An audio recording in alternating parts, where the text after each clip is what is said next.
Well, all day we've been waiting with tremendous anticipation for the highlight of the European football season, the Champions Cup final between Liverpool and Juventus, due to kick off in Brussels in around half an hour's time. But I'm afraid the news from Belgium is of the kind we didn't want. There's already been serious trouble among the crowd, so straight to the Heysel Stadium and Peter Jones. It's all mayhem here in Brussels, violence and ugliness and already injuries, some of which look very serious. It all began half an hour ago in the evening sunshine here away to our left. A huge, huge bank of Liverpool supporters. Now, to our immediate left, there was also a section of Juventus supporters. And really what mattered was that the Liverpool supporters decided to charge the Juventus supporters. They fled in terror. A steel fence went crashing to the running track. Police arrived, but not enough, certainly. And the Liverpool supporters, quite simply and literally, took on the police. Already a dozen bodies are lying out there on the pitch, tended by ambulance men. Stretchers have carried away bodies already. There must be several hundred people on the pitch. Police horses, police dogs, smoke bombs have scuttered through the air here. Riot police with shields and truncheons and visors. It is really some of the worst scenes I have ever seen in my life. And Emlyn Hughes simply sits here as the former captain of Liverpool and shakes his head in disbelief. Emlyn, what can you say? There's nothing you can say, Peter. They're animals, they're ignorant pigs, and they should be banished from anything that ever to do with football again. It sickens you to the pit of your stomach. It's terrible. Well, there is still an awful lot of activity of the wrong sort down there on that pitch. About 10 minutes ago, the main body of Juventus supporters are away there to our right.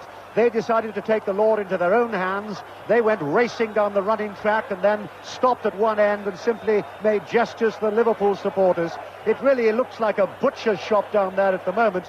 And I would think, Emlyn, there must be serious doubt about this European Cup final. Well, I don't think it'll start. I honestly don't think it'll start, because there is no way at this time, and we're coming up with less than half an hour to go before kick-off, there is no way that they can clear the pitch. There's people strewn out there, there's bodies on the floor, there's police charging sections of fans, walking in line to keep people in order, and I don't know what we're going to do about it, Peter. People say that we need more fences and more police. That's not the answer, more fences and more police.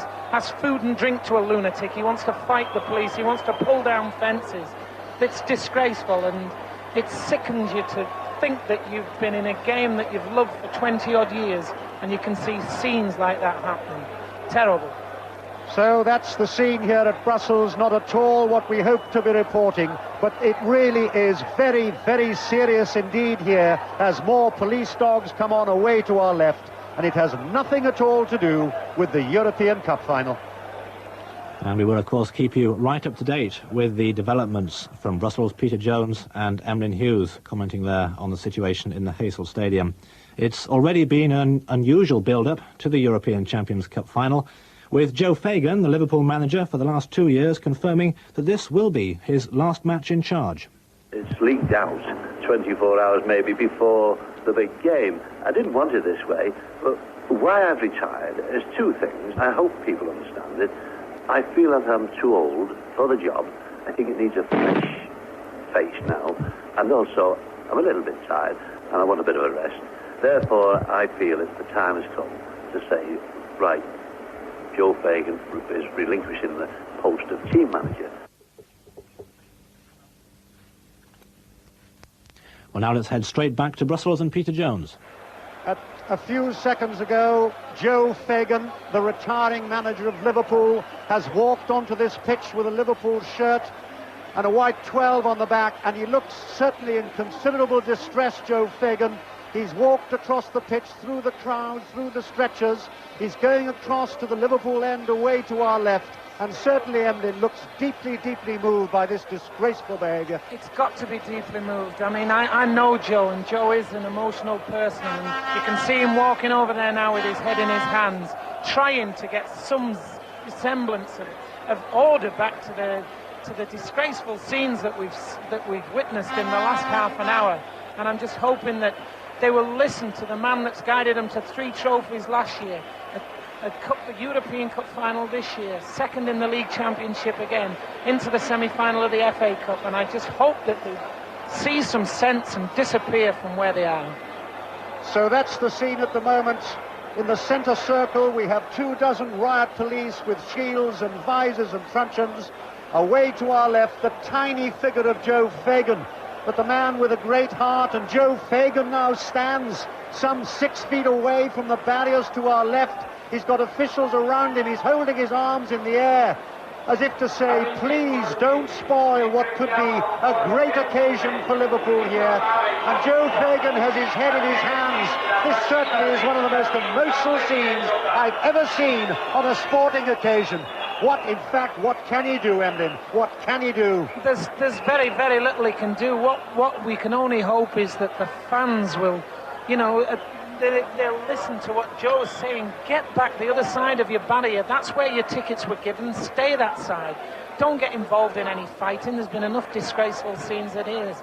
And it's terrible to think that we, as the nation that gave football to the world, are now standing in a situation where we could be banned from any sort of international football. And it's got to come to that. Something has got to happen to English football where we can get these lunatic element, idiots, louts, pigs, whatever you want to call them, away from English football. Well, the whole world has turned round for Joe Fagan in the last 12 hours. This morning he was quite emotional when he told us that he was retiring from the manager's seat. He said the manager of Liverpool needs to be a young man and I'm not. He said, I felt tired at the end of the season, but I'm handing on the job to a great club, he said. I'm very proud of everything they've had to do with Liverpool. He will not be proud at the moment, Joe Fagan, who I think is in tears. He still stands there, and from where we sit, he's a tiny figure in the jersey that he's so proud of, the red of Liverpool, and he's simply leaning against the barrier and appealing to thousands and simply saying, you cannot do this to the name of a great club. But that's what they're doing, and they've done it for the last half hour. And 2 more stretchers carry away bodies away to our right, and more riot police now come onto the pitch. All I can say is my luck goes with you, Joe Fagan, but what a task. What can we do? What can we say? There's people lying on the pitch there, with stretchers there, ambulance men, and Joe's over there. Joe's got no chance at all to talking to a section of the crowd of about 100, 150. And everything's going wrong. I mean, it can't start. The game cannot start at 7:15. And there's one thing, of course, that we must fear in the back of our minds, and that's that the Juventus supporters, a huge bank of them away to our right, have broken ranks only once, but I think they're getting really rather more cynical about the scene now, and perhaps feeling that they might like to join in themselves, because there is no semblance of order here at all. Still Joe Fagan stands, he turns away, he comes back towards us, and certainly it seems to me that he is deeply distressed, Joe Fagan, and he's holding his head in his hands. What should have been Joe Fagan's finest moment in his career of football, leading Liverpool hopefully to the 5th European Cup title, and then the cup would have been ours to keep forever, to show what Liverpool have been the greatest cup-winning side that the history of English football has ever known. And Joe's out there appealing with idiots to try and get them back the right side of the barrier. It's terrible. I feel terrible for Joe. I feel terrible for Liverpool Football Club, because Liverpool Football Club is a part of you. It grows in you. And you want them to do well, you want them to win trophies. And now Joe's out there humiliating himself, trying to get people back the other side of a barrier. I feel terrible, terrible sorry for Liverpool Football Club. Well, Joe Fagan's shoulders drooped there just for a moment, and he looked a rather tired man. He's disappeared from our view away to our left, but we still have the same scenes. Still at least a couple of 100 people on the pitch. Still 1 or 2 bodies being tended by ambulance men. Still stretchers everywhere. Still riot police. Still policemen on horses. And in the air there's a smell of fear, a smell of ugliness, a smell of riot. And there is no way this European Cup final can start 20 minutes from now. Indeed, there must be serious doubt as to whether the match will start at all. The police horses are now massed just below us as another stretcher is carried away with some 8 white-helmeted ambulance men, the Red Cross prominent on the chest. because that's really the sign that we've seen here. Now a policeman and a dog go rushing onto the centre circle with 2 or 3 supporters who've decided to join in, and the policemen are now taking those supporters off the pitch to cheers from the Italian supporters away to our right. But what I think is deeply disturbing, quite apart from the horrific news of all the injuries and the deaths, which of course we must confirm for you, but apart from that, Emlyn, there are still sporadic outbursts all around the stadium, quite Everywhere. apart from that. Everywhere. I mean, it, as you said earlier, Peter, it's like a tinderbox just waiting to explode again. If it's not one side of the ground, it's into there. It's not there, it's over this side, where people's tempers are just breaking because of the violence that we've seen, and one section is blaming the other section is blaming another section. I mean, I don't know what we're going to do. Honestly, I can't tell you, Peter. It sickens me for being a player who played with the greatest club in the world, and their reputation has been torn to shreds now in a matter of half an hour. A reputation that's been gained over 25 years of European football, of never an act of violence, never any problems, winning trophies here, winning trophies there, with no trouble before, during or after the game, and that's been torn to shreds in an hour. And I suppose, Emlyn, if we could just cast our eyes away from the awfulness of the scenes there in front of us, and awful is not strong enough a word, of violence and ugliness and real terror. The players at the same time are down there in the dressing room waiting for the greatest night of their lives. Waiting, as we've said, waiting for a night that should be their night, that they should win the European Cup to keep forever and ever and ever. And they're downstairs, and they'll know of nothing of this. They'll be thinking, oh, well, there might be the odd scuffle up here, the odd scuffle there, but nothing serious. And there might be people that have died in this stadium this evening. It sickens me, Peter. Honestly, I'm not joking you. I can't say it. It's horrible. Well, it's awful. The police forces, in the meantime, have now closed ranks, and the officer in charge, with a very hefty-looking baton, is now asking for more reinforcements to join in. And this is war correspondence stuff here. This has nothing to do with one of the greatest games in the world. It has nothing to do with the European Cup final, as those horses, now led by the officer in charge, begin to canter down the athletics track away to our right. And I may say that to the right, still bathed in sunshine on a marvellous Brussels evening, is what it should have been. Away to our right, the massed ranks of Juventus supporters, and apart from 2 sporadic outbursts when about a couple of dozen decided to run down the track and perhaps take on the Liverpool supporters away to our left, I think that's a big irony too, Emlyn. That's the great Liverpool song, You'll Never Walk Alone, but that was sung for the right reasons. It's not being sung for the right reasons now. It's awful. It's awful, Peter. I mean, we don't know about these reports, if they are confirmed, if people have died. But say people were to have died in this stadium tonight through being crushed, through being stabbed, through being whatever. Say people would have died here this evening.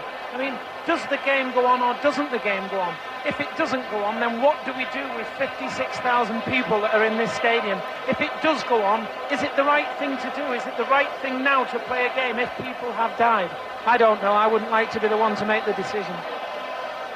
Well, away to our left now, the Liverpool supporters, feeling that they've shown their strength, are waving their flags, and because of that, of course, it exacerbates the situation. Away to our right, it's the black and white flags of Juventus. It's almost as if they're drawing up battle lines now to face each other. And in fact, my colleague Mike Ingham has just come back to join us, and they have some news. Mike? Peter, there is as much activity outside the stadium as there is inside the stadium. Terribly depressing, sad sight, fleet of ambulances ferrying people to hospital.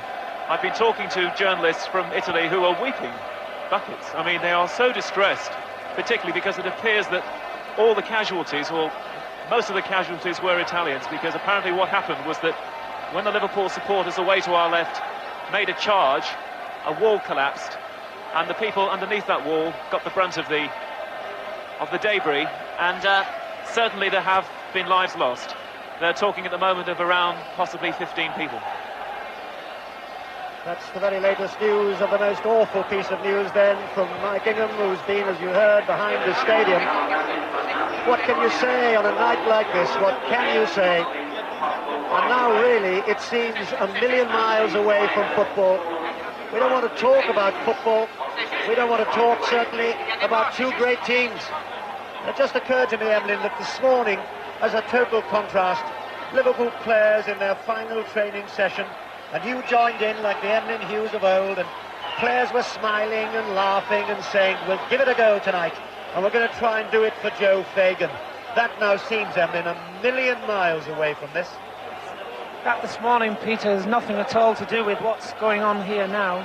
I mean, from the right-hand side now, where we see there's more people breaking on again, and we're due to start the European Cup final of 1985 in less than 4 minutes, which is impossible. It cannot start. There is no way that the game can go on at this moment. So what do? Do we just keep people here with no sort of order at all? Do we just keep them waiting and waiting and waiting?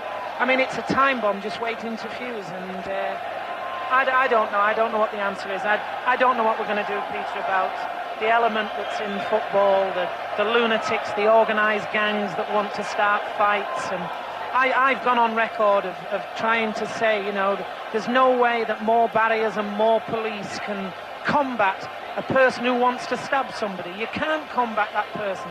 The only thing you can hope to do is to keep him out of the stadium. And I mean, what do we do? What is the answer? What is the answer to people who want to put other people in jeopardy of their lives? I mean, it's not on. It's a thing that's foreign to everything. It's foreign to the 99% of the decent people that are in England. They don't want to see scenes like this. They don't want to see people being crushed to death. They don't want to see stretchers on the pitch. They don't want to see ambulance men rushing and fighting and scratching and pulling to pull people out of bodies and out of people scrambling over the top of people. We're in a sad state, Peter. And until somebody does something and says, right, that is it, it's closed down, and we might tonight, Peter, have witnessed the end of English football in Europe. I'm telling you, we might have done, because it's terrible, it's disgraceful. And amidst all the mayhem and the awfulness and the sadness, Emlyn, as you were talking there, perhaps one of the biggest ironies away to our right is that a large number of injured people in wheelchairs were given special seats always here in the stadium, and they were sitting peacefully down there to our right. People, in fact, who are disabled, people, in fact, who were given free places here tonight, people for whom tonight was going to be a great night of football, and those same wheelchairs have now had to be wheeled out towards the touchline to keep them out of danger. Surely to God they've suffered enough in their own lives, and yet they've had to be taken away from their seats, and they sit down there bewildered and bemused and frightened in those wheelchairs, because the place around them is full of cold violence. God, oh God. What do we do, Peter? What do we do? I took my little boy this time last summer. I took him over to France, and we saw England play France in the stadium over there. And I was actually sat where the mindless idiots again were ripping up seats and hitting policemen and belting other people, just sat watching the game. They weren't interested in watching football. They were interested in causing violence and causing trouble. And my little boy is looking at me and he's saying, Dad, what's going on? Now that little boy of mine and your boy and 90% of these people in here that have children, can they allow their children to go to football matches? They can't. I can't allow my boy to go to a football match.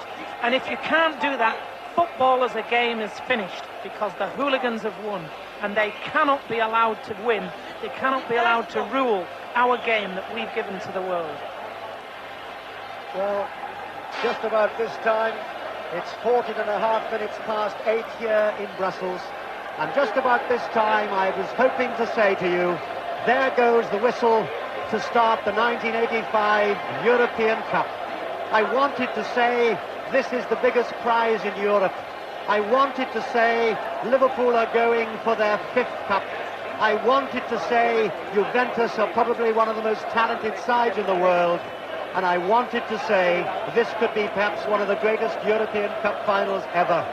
I cannot say any of that now, but what I can say for any new listeners who I know are joining us all the time, what I can say is that tonight here in the Heysel Stadium in Brussels, we've had one of the worst, if not the worst, riots in the scarred and tattered history of hooliganism at football grounds. We've had a report that 15 people have been killed here tonight. The Brussels police report that at least 15 when a wall collapsed, when a whole sea of Liverpool supporters, so-called, attacked Juventus supporters. More than 100 Italian supporters have been taken to hospital, some with serious injuries. And looking out on this beautiful stadium here, I am not looking at one team in red and another team in the famous black and white stripes of Juventus. I'm not looking at that at all. I am looking at 24 police horses and the policemen with batons and visors. And again, they canter down looking like battle lines of warrior groups and tribes. That has nothing to do with two great European football teams. Away to our left, where all the trouble began, we've still got now at least 100 police standing in front of that bank of Liverpool supporters, rather like, I think, guardians at a zoo, holding back the wild animals, because that's how some of them behaved an hour ago here in the Heysel Stadium. Away to our right, the Juventus supporters. We haven't had too much bother, I think, so far from them, but you can be certain, I think, the frustration now is growing and growing. And as Emlyn Hughes was saying a short time ago, there's almost a smell here of fear in the air, and that violence is likely to break out at any moment. Clearly the match will not start on time, and we now must have serious doubts as to whether this cup final will go ahead tonight, and indeed whether it will go ahead at all, whether it will be allowed to be. Death here, serious injury, violence, and using Emlyn Hughes' word on a night like this so far, Emlyn, football has died and the hooligans have won. They've won, and that's the sad part. They've won because even if the game does go ahead now, they've won because they've delayed the start. People have died in a stadium where they've come along for a great night, probably their greatest night.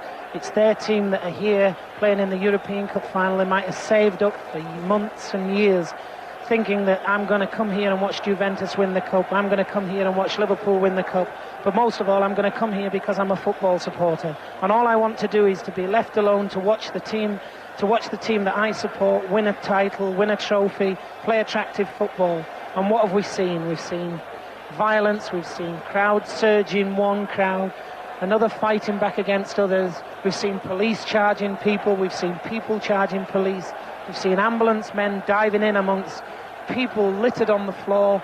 We've seen everything that is not anything at all to do with football. And it sickens me, Peter, it sickens me in the pit of my stomach, it sickens me awful. Away to our left then, the police still stand, and I've just been past an unconfirmed report that the death toll has now risen to 28 here in the Heysel Stadium. That is an unconfirmed report, but again it would not surprise me, because for 15 minutes it was war here, no other word for it. Now the scene at the moment is that opposite us in the huge stand, people have sat there quietly because they were coming here 2 hours before the start, and they've sat there dumbfounded and horrified. Away to our left, about 2/3 of the huge enclosure is full of Liverpool supporters. Then the third, where the Juventus supporters were and from which they fled in terror, it now has, I would think, perhaps 600 or 700 Liverpool supporters dotted around that area, but we can still see the grey steps, and we can still see the gaping hole through which some of the supporters plunge down onto the running track away from those marauding supporters. In front of that enclosure to our left, we've got some 5 or 6 dozen police with riot shields standing in front of that bank. The police below us, 25 in number, still sit there on their horses, motionless now. Other armed police are coming in away to our left. To our right, we've also got riot police. On the touchline below us, we've got that desperately sad sight of invalids in wheelchairs just shaking their heads. I see one of them down there with his head in his hands in tears. They can't believe it. I was about to say, Emlyn, we can't believe it, but somehow we can, because this has been a black cloud that's got bigger and blacker and more ugly and more violent. Dumbfounded maybe, horrified maybe, but I think not perhaps surprised. The thing that sickened me, Peter, the worst sight of all was when they were stampeding, the blind panic of people thinking, trying to save themselves from being belted, from being, I don't know, stabbed, whatever, running into a gap that wasn't big enough to take 20 people, and there was probably 300, 400 people trying to get through that gap. And then when it was all over, the people having to go back to see if the friends were there, looking for the friends on the pitch, saying, you could see them saying, have you seen so-and-so? How about when they met up with each other, you know, hugging each other that they were alive? And then the other ones still looking around and not finding their friends. Their friends might be one of the person that have died this evening. It's a terrible thing, Peter, and it's ruined Liverpool's reputation forever and ever and ever. I mean, England's reputation is poor anyway, but Liverpool's reputation has been a shining light in an otherwise disastrous area. And their reputation this evening has been tarnished probably forever. Well, we've had two of the ugliest scars that football could ever really have had to put up with. We had the terrible, terrible fire at Bradford City just a few weeks ago, and the awfulness of that, I know, numbed so many people. People who saw those scenes on the television said they would never, never, never forget those scenes of sheer terror and people blindly running away from death. Well, we've got it here again, but for quite different reasons here. Death has cast its shadow over the Heysel Stadium in Brussels, a stadium that has seen so many great sporting moments and should surely have seen that tonight. It's been death here, and awfulness, and violence, and sheer terror. And you simply sit here, Emlyn, and as you say, it could well be the end of English football abroad. It could easily be the end of English football. And what do? Do we turn around and moan and groan and say, oh no, give us another chance? How many chances do we want? How many cities can we go into and terrorise? You know, what do we do about it? People are still being pulled out now. Still things being wrapped around people now. An hour after it finished. You know, I'm sick. Absolutely sick that football, when I played, it was a game of joy and people going along. I'm talking about when I was a kid supporting and playing football. A joy to go along to football matches. To go with your father, and your father let you go in the Kop and him go and stand with his mates in the main stand and be allowed to have a couple of drinks, and you walk and meet your father at the bus stop afterwards and get on the bus together and go back home after a great day out. You've seen your team play, you may well have seen them win, you may well have seen them draw, but at least you've seen your team. You've walked with your father to the game and walked back home with your father to the game. Some of these people here today won't be able to see that. Some of the fathers won't see their sons here again today, because some of them will have died. Well, again, there is no sort of order here in the chaos. There aren't quite as many people now on the pitch, in fact, round the touchlines. But again, there are sporadic moments. I saw a moment ago, way there to the left, as Emlyn was speaking, it looked to me as if it was a flag being burned. And they really are still battle lines drawn up here. Liverpool to the left, Juventus away to the right. And we, of course, are in an international press box here. And reporters are a hardened race. Reporters tend to have seen an awful lot in their time. And they literally, around me, are shaking their heads. I may say one of them came up a moment ago and said to me, if this is what English football is about, I will never, ever, ever come to watch football in England again. Who can blame him? All we can do is sit here and say, well, what can you say? Except it's shame and shame and shame. And no more so than to the former captain of Liverpool. And I know tonight he's as moved as anybody could possibly be. Awful. Terrible. I mean, we've said it now for the last 20 minutes. You know, you just keep repeating yourself how awful it is to be sat up here, to be witness to the scenes that have gone on. You see just people now still being pulled out. One holding his arm there. Looks as though he's got a broken arm. It's disgraceful. It's disgraceful, Peter, but you know, we've put ourselves, we've kidded ourselves back at home that it's not really too bad, and we've put up with things that have happened at home. We've put up with a stabbing. We've put up with somebody being a dart in his eye. We've put up with somebody else losing a finger because somebody slashed him as he's ran past. We've put up with that, and we've said, no, it might go away. Peter, it won't go away. The hooligans are here. We have got to start combating them. And how we do it, I don't know. But it's certainly not by more police, and it is certainly not by erecting more fences. They are food and drink to an idiot, and they will pull every fence down. And if a policeman's there, he'll fight a policeman. If there's 10 policemen there, they'll fight 10 policemen. If there's 110, they'll fight 110. I don't know what we do about it, Peter. Well, the main source of trouble still seems to be away to our left, in the left-hand corner where it all started. That's where most of the police are now massed. More police, in fact, have just come across to that barrier, and they are hurrying and scurrying here and there. And the awful thing here is that once you see somebody running, you can only think of one thing, and that's violence. People are not running here for joy as they should have been. They're running to get away from terror, away from violence. Away to our right, there now seems to be a little bit of, I think, a spot of bother too with the Juventus players. What a silly phrase that was, a spot of bother. And yet somehow, one used to be able to use this at football grounds, a little bit of bother. Tonight, well, an unconfirmed report of 28 people killed. In fact, an Italian journalist has just come up in front of me and suggests that it's now 30, I think, who may well have been killed. We must confirm that for you. And certainly well over 100 have been taken to hospital, seriously injured. Away to our right, there certainly seems to be a little unrest now among the Juventus supporters. As I was saying earlier, there hasn't been too much trouble from them, apart from a couple of sporadic outbursts when they ran along the athletics track to try and take on the Liverpool supporters to our left. That's been calmed down.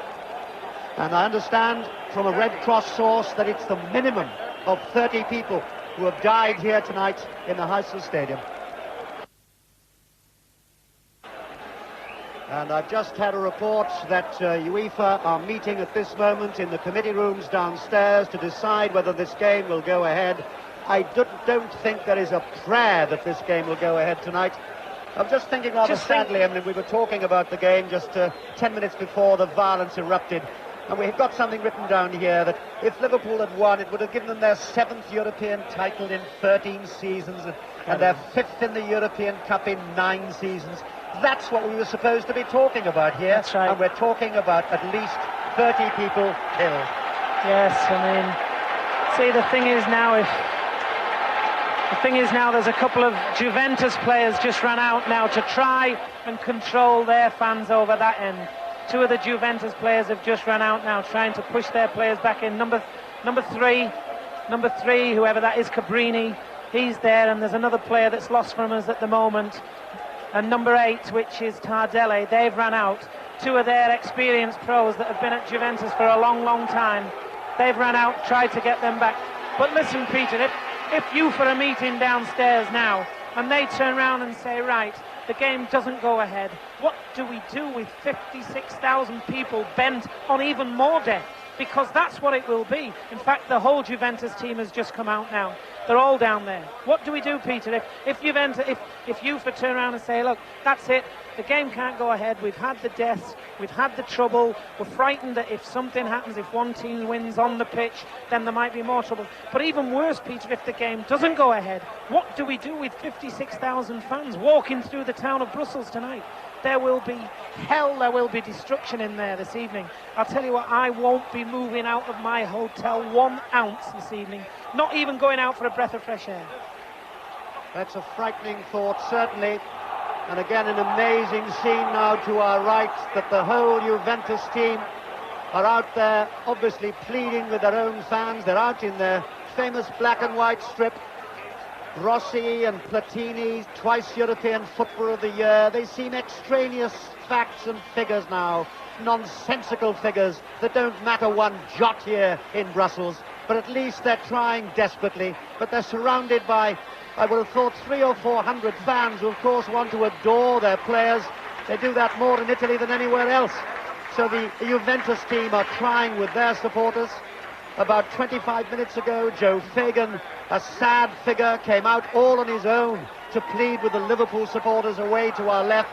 Joe Fagan has done his best, and now the whole Juventus team are trying to calm their fans down away to our right. The players themselves doing what they can in really what is now a cage of violence. And again, those Liverpool banners that we've seen around the world so often, they don't seem to matter anymore, saying that Liverpool are the greatest. Well, certainly they've proved they're one of the greatest sides in Europe. They've had nothing but success and prizes. They've had nothing but joy and success of Liverpool over the years. This season, by their own high standards, perhaps not quite as good, and yet when you say that, here they are, expecting to play in the European Cup final. They were the FA Cup semi-finalists, and they finished runners-up in the hardest league in the world.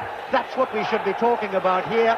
Well, we'll see whether the Juventus team, who are still down there engulfed in that whole enormous posse of Juventus supporters, we'll see whether they can do anything about it. But as we reported a moment ago, UEFA are meeting at this moment, and if you're talking about at least 30 people killed, there is no way, in my mind, that this game could go on here in Brussels tonight. And yet, to repeat the fear that quite rightly Emlyn Hughes mentioned a moment ago, how can you tell 56,000 people who already witnessed violence? The trouble is, I mean, they probably don't know how serious it all was. No, they don't. They don't realise. I mean, the average fan who is 50, 80, 100 yards away from the scenes of destruction down here, they won't realise that people have died. But, Peter, it will be filtering around the ground that there are deaths.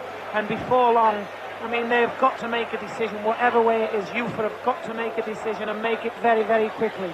Because if they leave it any longer and the players don't come out, the place is going to erupt. And if they don't make a decision to say the game is cancelled, then it's going to be even worse, because we've got 56,000 people in here, Peter, and there's violence in the air. You can smell it, you can sniff it. Well, the Juventus players are now, I think, moving away to our right. And for any new listeners, let me tell you, it is 33 minutes past 8 here in Brussels on a beautiful spring evening. And we should be reporting now on what's happened in the first 18 minutes of the 1985 European Cup final between Liverpool, the European Cup holders, and one of the great sides of Europe, Juventus. Sadly and tragically, we are not reporting on a football match. We are reporting here on a war, because some half an hour, three-quarters of an hour before the match was due to start, there was a violent eruption away to our left as Liverpool supporters charged into a group of Juventus supporters. They in turn fled in terror. Fences crashed down on the athletics running track. Since then, we have reports that more than 30 people have been killed here tonight. A wall collapsing as the Liverpool supporters charged into the Juventus supporters. More than 100 people, many seriously injured, have been carried away to hospital. Here it is a fleet of ambulances and Red Cross men and doctors and nurses and mounted policemen with visors and mounted policemen with sticks, and everywhere it is now a battlefield. And we also can report that at this very moment UEFA are meeting downstairs in the committee rooms to decide whether the European Cup final, which now seems to me totally insignificant. I think Emlyn thinks the game will be played. Well, we've just heard now, there's just been an announcement that they're going to try and start the game as soon as possible. But as we said, Peter, and as you so rightly said, I mean, if there have been 30 deaths in this stadium tonight, I don't think the game should be played. But on the other hand, what do we do with 56,000 people? If it's not played, how in God's name do we shepherd 56,000 people out of this stadium when they've seen no game? How do we keep them apart? How do we keep the Liverpool apart from the Juventus? Oh, it's very sad night, Peter, very sad night. So that's the awful news then that we give new listeners here to our European Cup soccer special. Nothing to do with soccer. I must say I've followed the game for many years. I've seen some great moments. There's been joy and there's been heartbreak and there's been success and there's been fun and laughter too. And somehow Borussia Mönchengladbach, Emlyn, back in 77, that great night in Rome, it was all to do with skill and tenacity and character and sportsmanship. And you carried the European Cup that night. That's right, Peter. It seems Mönchengladbach in Rome 77 seems 200 years away. It seems light years away from what we've witnessed here. But as I was saying earlier, Peter, we've kidded ourselves at home that things are not as bad as they are. When people stab somebody, that is awful. When people riot on football grounds and rip seats up and go and slash old ladies in the street and smash windows for the fun of it, turn over cars, we're kidding ourselves that them things don't really happen. They are a forerunner of the next thing. And I went on television only last week, 10 days ago, and I turned around and said the next thing that we're going to have is somebody's going to run on the pitch and stab a player, and a player's going to die in the front of thousands and thousands and thousands of people watching that game. And Peter, that is not beyond the rounds of possibility tonight. I mean, something could happen. Yeah. If this game starts, which it is due now, it is going to start. I mean, what happens if somebody runs on the pitch now, Peter, and goes for one of the players? If Liverpool score and they riot from the Juventus end, or if Juventus score and Liverpool riot from that end, what's going to happen, Peter? I don't know. Consequences could be terrible. The consequences are already terrible. I mean, they're already disgraceful, but it could be even worse. Yes, just to underline that, and I must say, over the last couple of years, it's all the travelling I do, certainly in my business. Whenever you now sit, if you're unfortunate enough to do so, with young football supporters, they don't talk about the things that perhaps you and I used to. They don't talk about who scored the goal. They don't talk about who played well. They don't talk about who they're going to play next week. They talk about the policemen they were able to hit, or they talk about the fans they waited for behind the stands and gave them a good seeing to. And what they say is, next week, of course, we're going to do in so-and-so. I heard that only 3 weeks ago. I went to a certain ground, and there was a certain London club, and I got nothing but that sort of talk. All right, so people say, well, they don't really mean that, of course. It's all good youthful exuberance. We've seen what youthful exuberance has done here tonight, and as you said, and as people have been cautioning for long enough, now we've seen death. How much more do they want? How much more do they want, Peter? How much more can we take as a nation that gave football to the world? We were the forerunners of football. We had the first clubs. We won this, we won that, and we brought the game to everybody else. Now, Peter, I wouldn't complain, and England couldn't complain, if we were banned from ever playing football outside of our country again. Because how can Brussels, how can Hamburg, if they stage the next one, how can so-and-so, Madrid, if they stage the next one, how can they allow this to happen to their country? Because it's not Liverpool and it's not Juventus, it's happened in Brussels. Death has occurred at Brussels, it's occurred in their country. Okay, it's Liverpool and Juventus that have been there, it's their supporters that have done it, but it's in their country. Fancy it coming over to England and in any other sport and coming over, and 30 deaths occurred at a stadium in whatever sport. Would we as a nation allow that sport again to come back to that country? I'm damn sure we wouldn't. And I wouldn't blame UEFA, I wouldn't blame the World Football Association, I wouldn't blame anybody if we weren't allowed to go anywhere again, because we cannot be allowed to go and cause destruction in other people's cities. That's awful. We got into the ground about an hour before the kick-off, and the first impression was that there were a lot of Liverpool fans and a lot of Juventus fans. There didn't seem to be any segregation, and looking around, it seems to be the only area where that's true. First sign of any trouble was a series of rockets coming over from the Liverpool fans. The Juve fans, it seemed to me, got irritated by that and started chanting and swearing. And then the few Liverpool fans that were in this section Y here, started to charge. But it didn't really get out of hand badly until the fence between this section and the section holding all the Liverpool standing supporters was ripped down by Liverpool fans. And then they started to find missiles with anything that they could find. The terracing's fairly loose there. Sorry, who started to throw missiles? Liverpool fans. Yes. The terracing's fairly loose. What were these missiles? I saw a lump of concrete the size of your hand. I saw Liverpool fans carrying metal stakes, it appeared, from perhaps the fencing or something at the back that had come loose.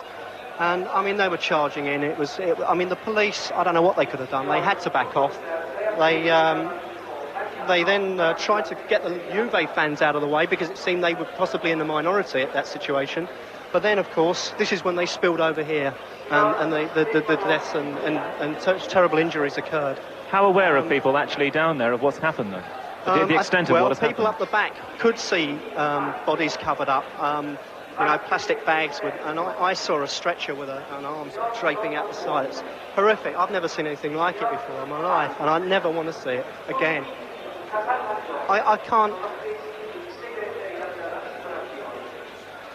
Thank you very much. I'm sorry that, like us all here, you've had to witness those scenes. Yeah, it's horrific. I mean, I came over expecting to see a good game of football. And, I mean, you don't expect trouble from Liverpool fans. They've got such a good reputation. I was in the main square this morning, and there were fans for both clubs swapping scarves and hats. There was a wedding party, and both sets of fans were queuing up to have their pictures taken with them. They had a Juve hat on the bride and a Liverpool hat on the groom, and scarves around them, and all dancing. All very different now, very sorry. Absolutely. Okay. Well, there you are. That's the terribleness, and the young man alongside us has literally broken down in tears. As he said, he never wants to see that again, and must have been close to death himself, and he is now sobbing alongside us. And who could blame him? So we still wait to see when this match will start, and we wonder when it will start. The committee have decided that it will go ahead, perhaps the lesser of two evils, but we shall still wait to see whether two teams can cope with this situation. Seems quite amazing. Absolutely amazing and awful scenes of violence here in the Heysel Stadium in Brussels. There are unconfirmed police reports that 35 people have been killed and several hundred people have been carried away on stretchers to hospitals in and around Brussels. The violence erupted an hour before the game started when Liverpool supporters charged a group of Juventus supporters. They hurled missiles, including lumps of concrete and iron spikes. The Juventus supporters fled in terror through a small gate. An iron fence crashed on the athletics track below. And since then, we've had scenes of mounted policemen, security guards, armed policemen, hundreds all over the pitch. The UEFA committee have said that they still hope to start this game. But here it is nothing but violence and awfulness. And Liverpool, who've had such a good reputation over the years and wanted to make it a great night, have really sunk their club to the lowest possible depth. 35 people have been killed here in Brussels. Several hundred people carried away, seriously injured, and this should have been the night of the European Cup final.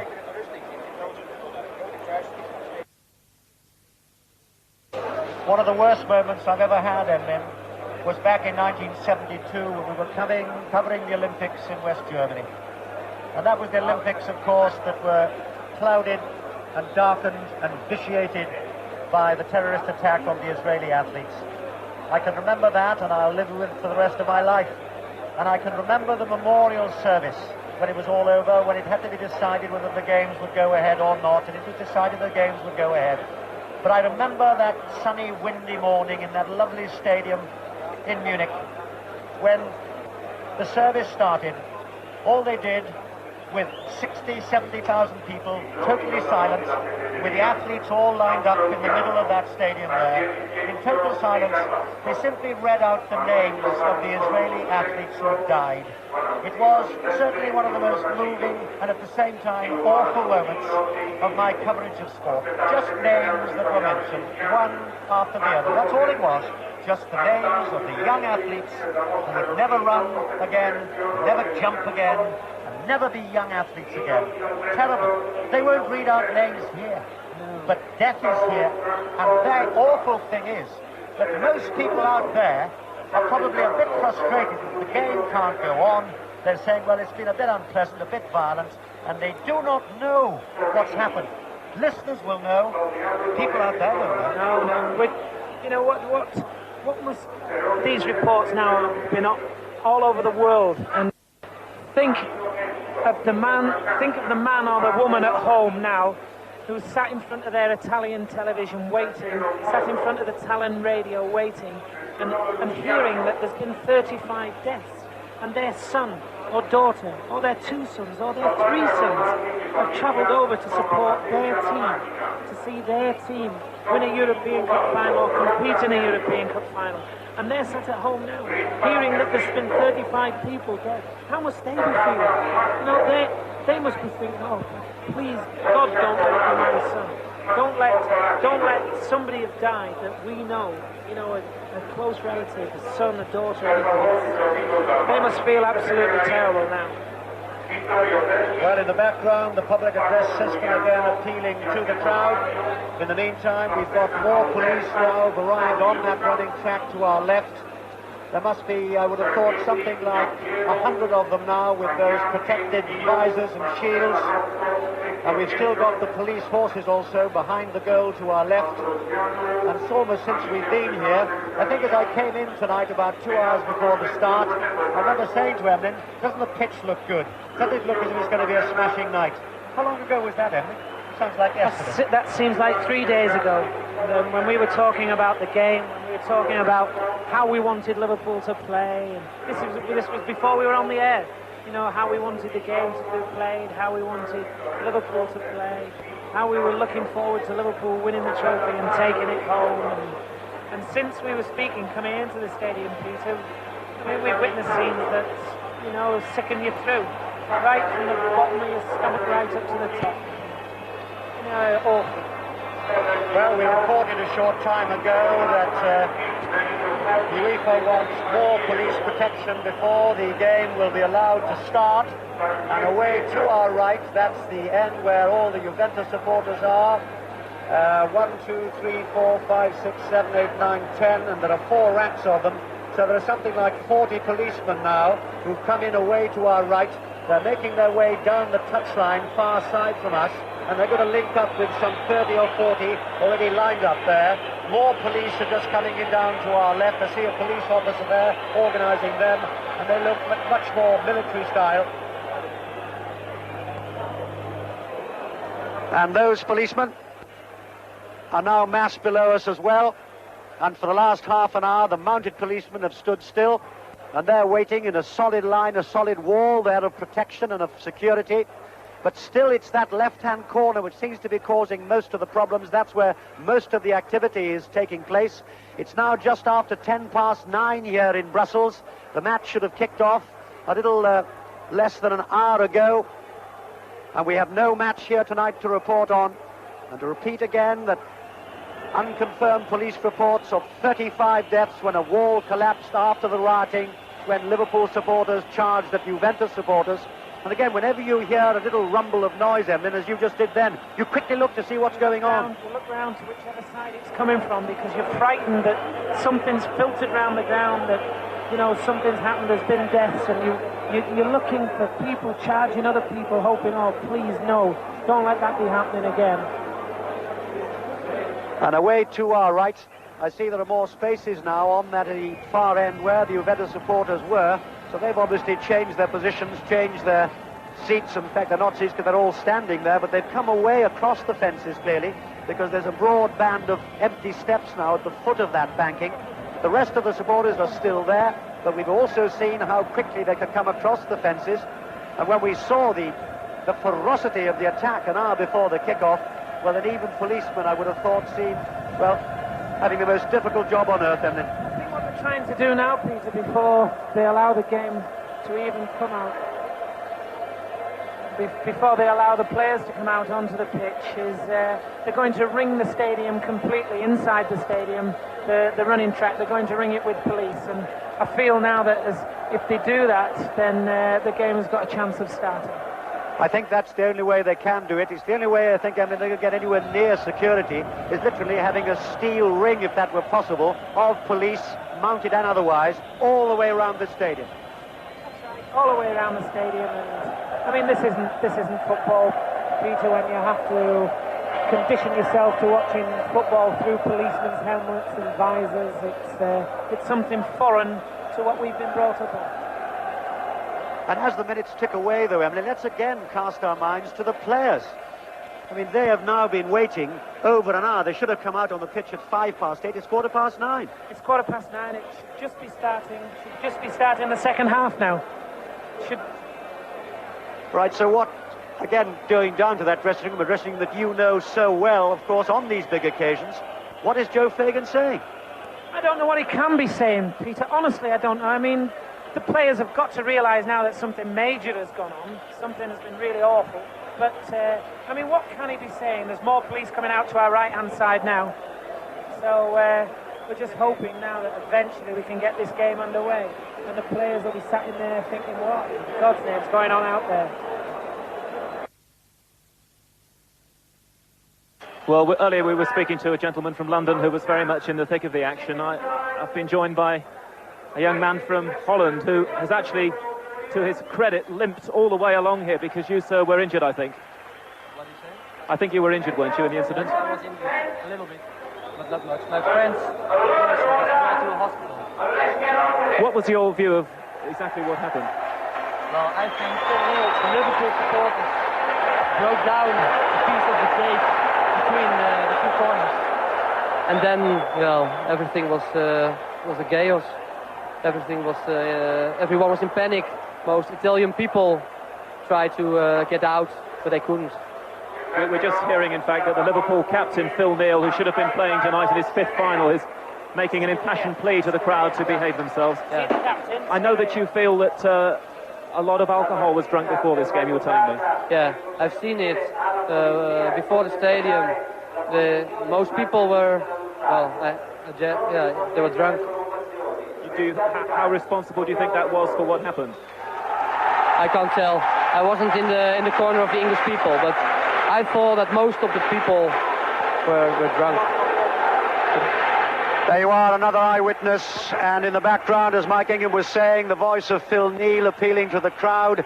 A few seconds ago, it was the voice of Gaetano Chirea, the captain of Juventus, but now there is certainly a lot of trouble away to our right where the Juventus supporters are.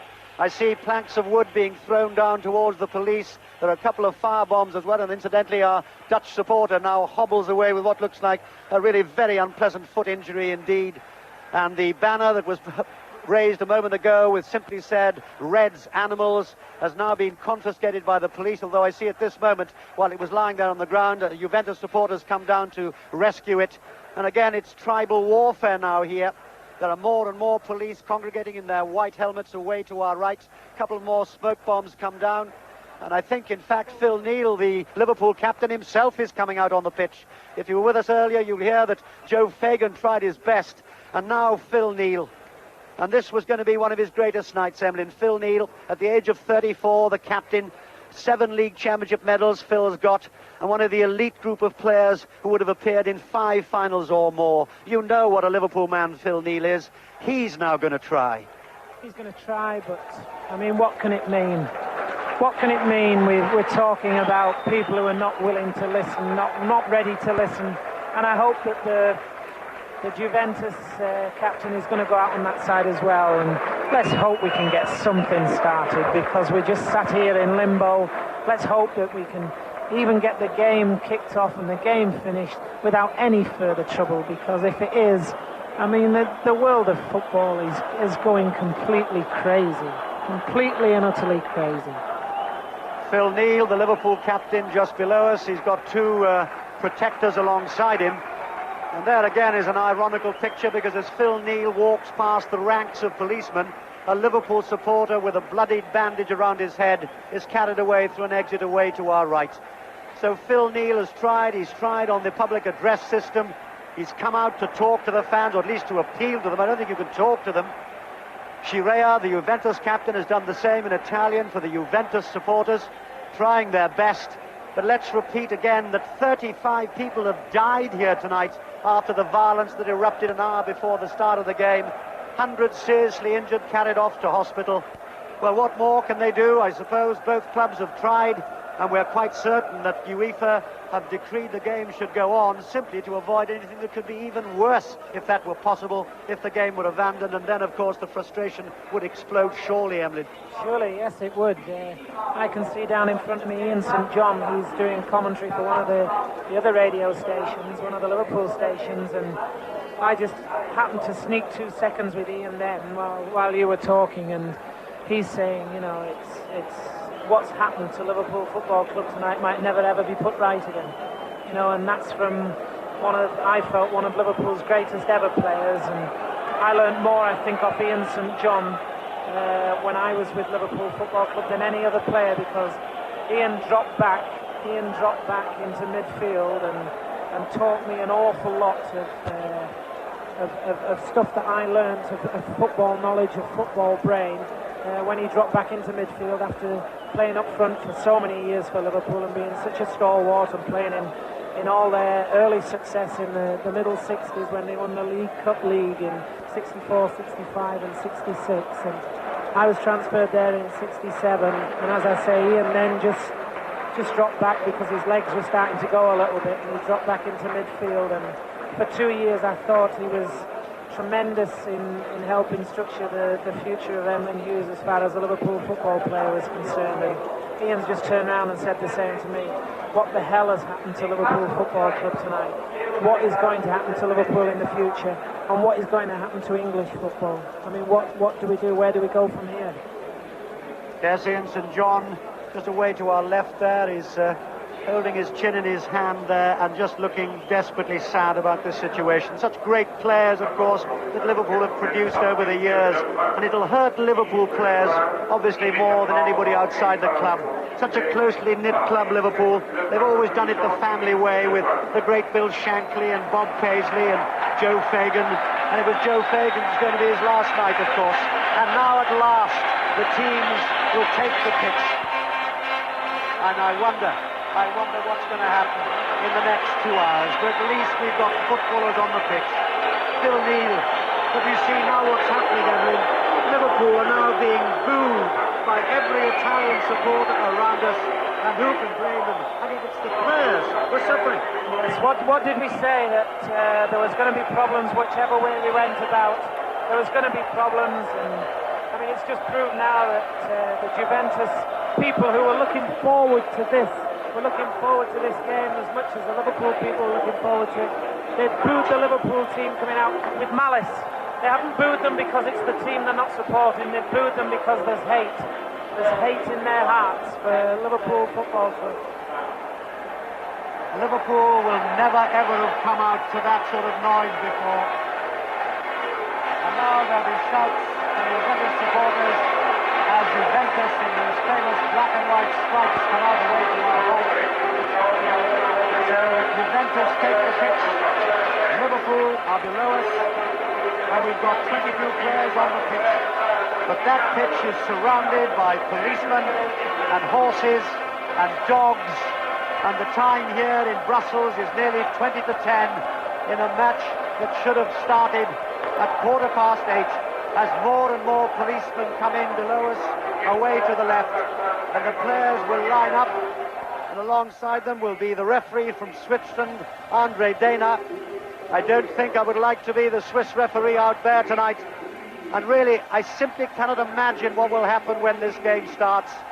Again, as we were saying, I suppose rather than face something that could be even more awful, then it's better to let the game go on. But even as I speak, more and more Juventus supporters are running away from a mass of police away to our right, of which there must now be a good 100 people.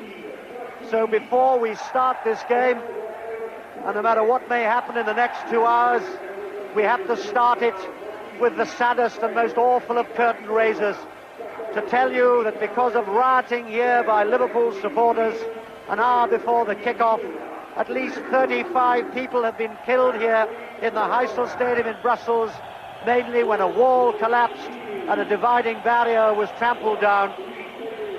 At least 100 or more people have been carried away to hospital, seriously injured. The UEFA committee met downstairs in the committee rooms and decided that this European Cup final will go ahead. Who would have thought that this match would be edged with black? The black of death. All right, let's just try for you. Let's just try to now report on the European Cup final of 1985. And to start the commentary, my colleague, who's been doing very different things for the last hour, Mike Ingham.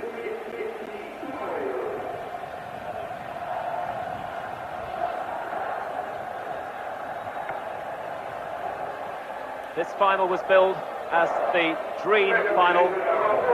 It is the nightmare final now. Juventus and Liverpool have exchanged pennants in the centre circle. Let us hope that the supporters had a good view of that, and let us hope that for the rest of this evening, this traumatic evening, the pennants will be exchanged by either side long after this match is finished. Juventus, we see, as we sit inside their half away to our left, are to attack the end, occupied by their own supporters away to our right. Liverpool away to our right. Let me run through the teams for you. Liverpool, full strength tonight, have Bruce Grobbelaar in the yellow jumper, getting a little feel of the ball on the centre circle in goal. Phil Neal, the captain, Mark Lawrenson, Alan Hansen and Jim Beglin in the back four. The midfield of Steve Nicol, John Walk and Ronnie Whelan, with Kenny Dalglish playing just behind the front two of Ian Rush and Paul Walsh. And it's Ian Rush standing over the ball at the moment. Gets this 1985, this 30th European Cup final underway here in the Heysel Stadium. Mark Lawrenson midway inside his own half to Alan Hansen. We will try and watch the football for you, but at the same time, we're watching away to our right. 50 of the local constabulary at the moment trying to keep the Juventus supporters at bay as more smoke bombs and flares find their way onto the running track behind the goal away to our right. The Juventus team tonight has Stefano Tacconi in goal. The back four, Luciano Favero, Sergio Brio, the sweeper, Scirea the captain, Antonio Cabrini is the left back. In midfield, Marco Tardelli, Frenchman Michel Platini, who's just gone through there. First time we've seen him in these opening seconds of the game. Massimo Bonini and Ziggy Boniek, the Pole. And up front, Paolo Rossi and Massimo Briaschi. Those are the teams. Rush is inside the centre circle, inside his own half. Turns the ball to his right, to Paul Walsh. Walsh trying to get in. Luciano Favero is in quickly. And we see in these opening minutes that Favero is the man to mark Walsh. And Brio the man to look after Rush. It's a throw into Juventus, midway inside their half, over on the far side. Cut out by Mark Lawrenson. Lawrenson's having to play this back, and he's dispossessed momentarily there by Paolo Rossi. Grobbelaar is diving. Comes out in the right full-back position and holds it. Has a good long look at the ball. Throws it to his edge of the area to Phil Neal. Neal dribbling the ball out slowly. Back to Grobbelaar again. 2 minutes gone here in the Heysel Stadium. The time here is 9:44. We should have got underway at 7:15. A lot of people will say that we shouldn't have got underway at all, but so many things had to be taken into account. What on earth would have happened with the 55,000 supporters here if this game had been called off? It's a free kick to Liverpool on the halfway line, and Kenny Dalglish, Britain's most experienced player in European competition, playing for the 80th time tonight, is having a word with the referee. And let's mention him. It's Andre Dana from Switzerland, and Andre Dana is coming across to the dugout, and Liverpool, sensationally, are making a substitution in these opening seconds of the first half. Mark Lawrenson, who's been out with a dislocated shoulder, has a shoulder problem and looks in pain. He's walking off. He's being replaced, Emlyn, by Gary Gillespie. Yeah, that's right. I mean, there was always going to be a problem with Mark. He's had trouble with his shoulder for the last 6 or 8 weeks. He put it out in a training session, and I trained with Mark this morning, and I asked him how it was, and his exact words were to me, you know, Emlyn, it seems okay, but anything can happen. And anything has happened, and it's happened within inside 2 minutes. But to be truthful, the kid that they're bringing on, young Gary Gillespie, he's a good player, and he's in the Lawrenson mould. He's probably not as strong as Lawrenson is, but he's certainly a very, very good player.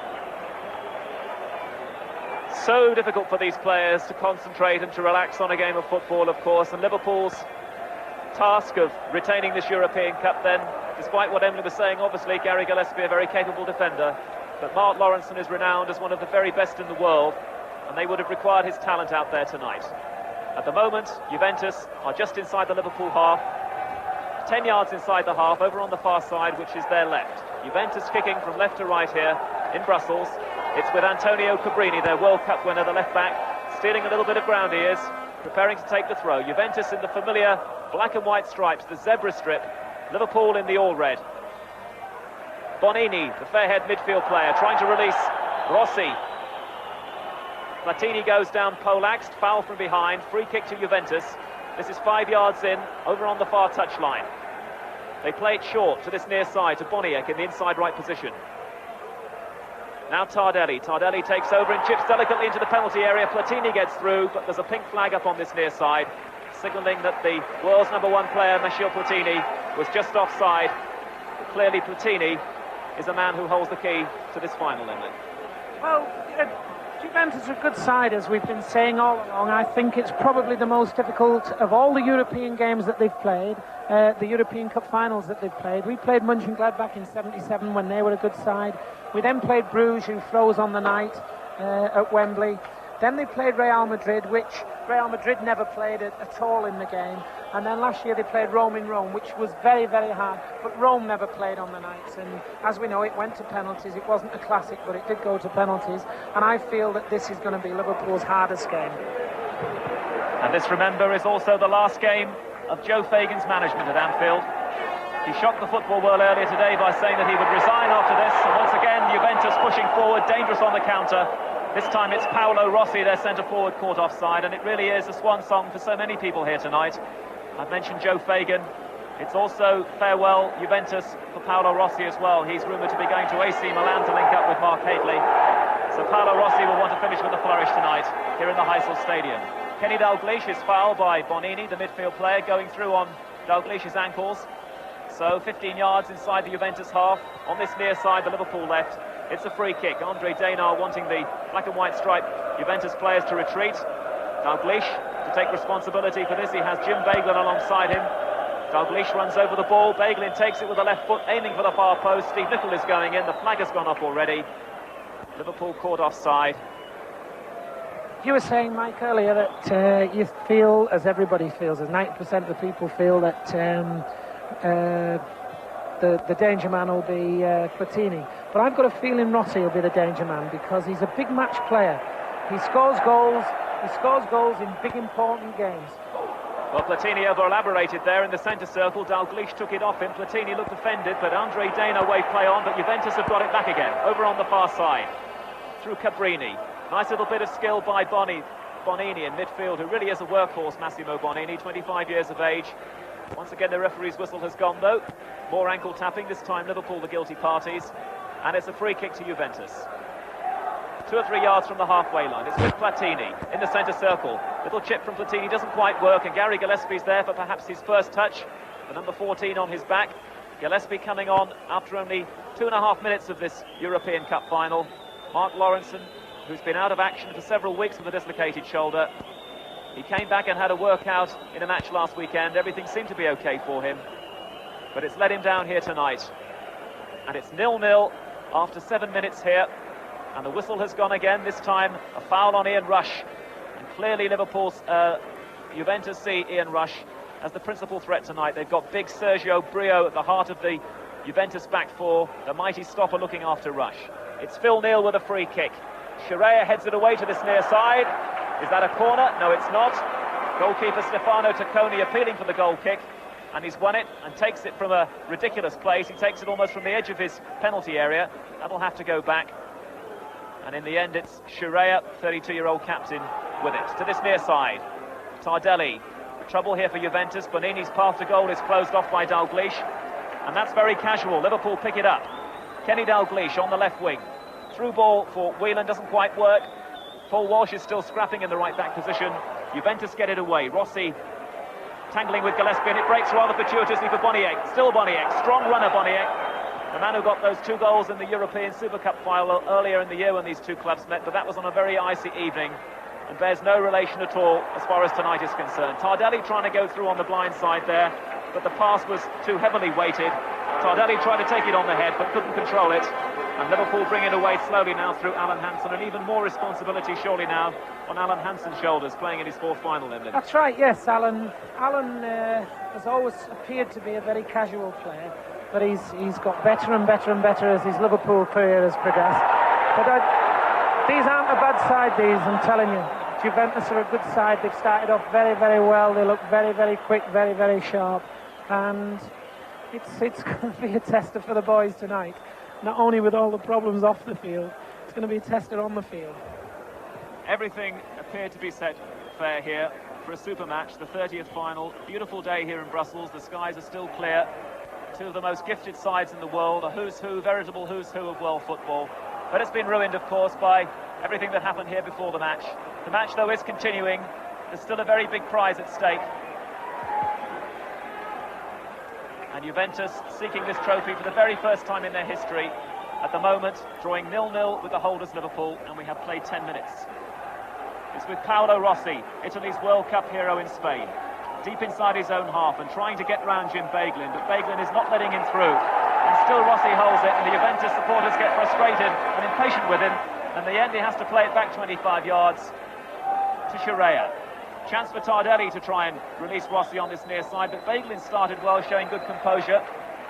He made his European debut in a semi-final, and now 2 games later, here he is playing in the final itself. Liverpool, remember, will keep this trophy tonight if they win it, having won it twice under Emlyn Hughes' captaincy in the 70s, and of course twice already in the 80s as well. Liverpool bring it forward slowly from the back. Gary Gillespie, tall, angular man, drifting now through the centre circle. Bad ball from him though, terrible ball, straight to Rossi.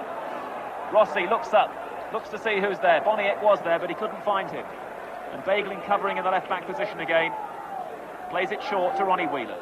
All the problems we had before the game, Mike. What a good start it's been. I mean, Liverpool have probed and they've had a little check of a few things, and Juventus exactly the same. They've had a little sniff of what's going on, and it looks as though it'll be a cracker. And there won't be any quarter or asked or given on this pitch tonight. That is a guaranteed certainty. And Marco Tardelli, who has a fearsome reputation as a tackler, has just brought down Paul Walsh away to our left, just 10 yards from the Liverpool corner flag on this near side, and that is, no question about it, a free kick. 15 yards from the goal. Ronnie Whelan is there, and so too is Jim Beglin. There's a wall of 2 Juventus players confronting him, and every other black and white stripe is back inside the penalty area. Whelan lets Beglin take it straight to Platini's feet. Platini, rather inelegantly, just hooks it up into the air and follows the ball into touch. Liverpool take the throw in quickly. Whelan to Nicol. Little bit tight for Kenny Dalglish. Edge of the area. Does well though to find Steve Nicol. Nicol trying to get a first-time cross in. Plays it off Scirea. Liverpool though got the final touch, and that's a goal kick to Juventus. And let's mention the goalkeeper who's just knocking it sideways, Stefano Tocconi. 3 weeks ago he wasn't in this Juventus side. But the number 1 choice lost form alarmingly, particularly in the semi-final. So that's why Tocconi, who won a Cup Winners' Cup medal last year against Porto, is playing. Juventus now through Platini. To Boniek on the right wing, just down in front of us as we sit inside the Juventus half. Juventus playing it a little bit too tight at the moment, and Tardelli was put in a lot of trouble there by Boniek. Liverpool though have fouled him, Ronnie Whelan the culprit, and it's a free kick, and Michel Platini always wants to take the free kicks, doesn't waste any time about that either, bangs it straight into the Liverpool penalty area away to our right, an easy one though for Grobbelaar to take. Finds Neil, and now Steve Nicol, 5 yards in, on the Liverpool right, the far side, still Steve Nicol. Long ball for Walsh to chase, and he will do as well because he's a game player, Paul Walsh. He's trying to turn, and Favero has gone across the marker. Still Walsh. Oh, he runs out of space though, and Cabrini fills that space and ploughs forward as he loves to do for Juventus. Strong runner, Cabrini. First time ball for Boniek. Gillespie's there though, winning an important tackle for Liverpool. Whistle gone again, another free kick to Juventus, and Emlyn, clearly these two sides showing enormous respect for one another, particularly in midfield. Yes, very, very much so. It's as I said earlier, it's 2 good teams out there tonight, 2 very, very good teams, and Juventus has played almost a gorgeous ball over to this near side, but it was just a little bit too far in front of Tardelli. But what vision seeing Tardelli in space, but sadly for Juventus it was just slightly overhit, and Liverpool have taken the throw already in the left back position.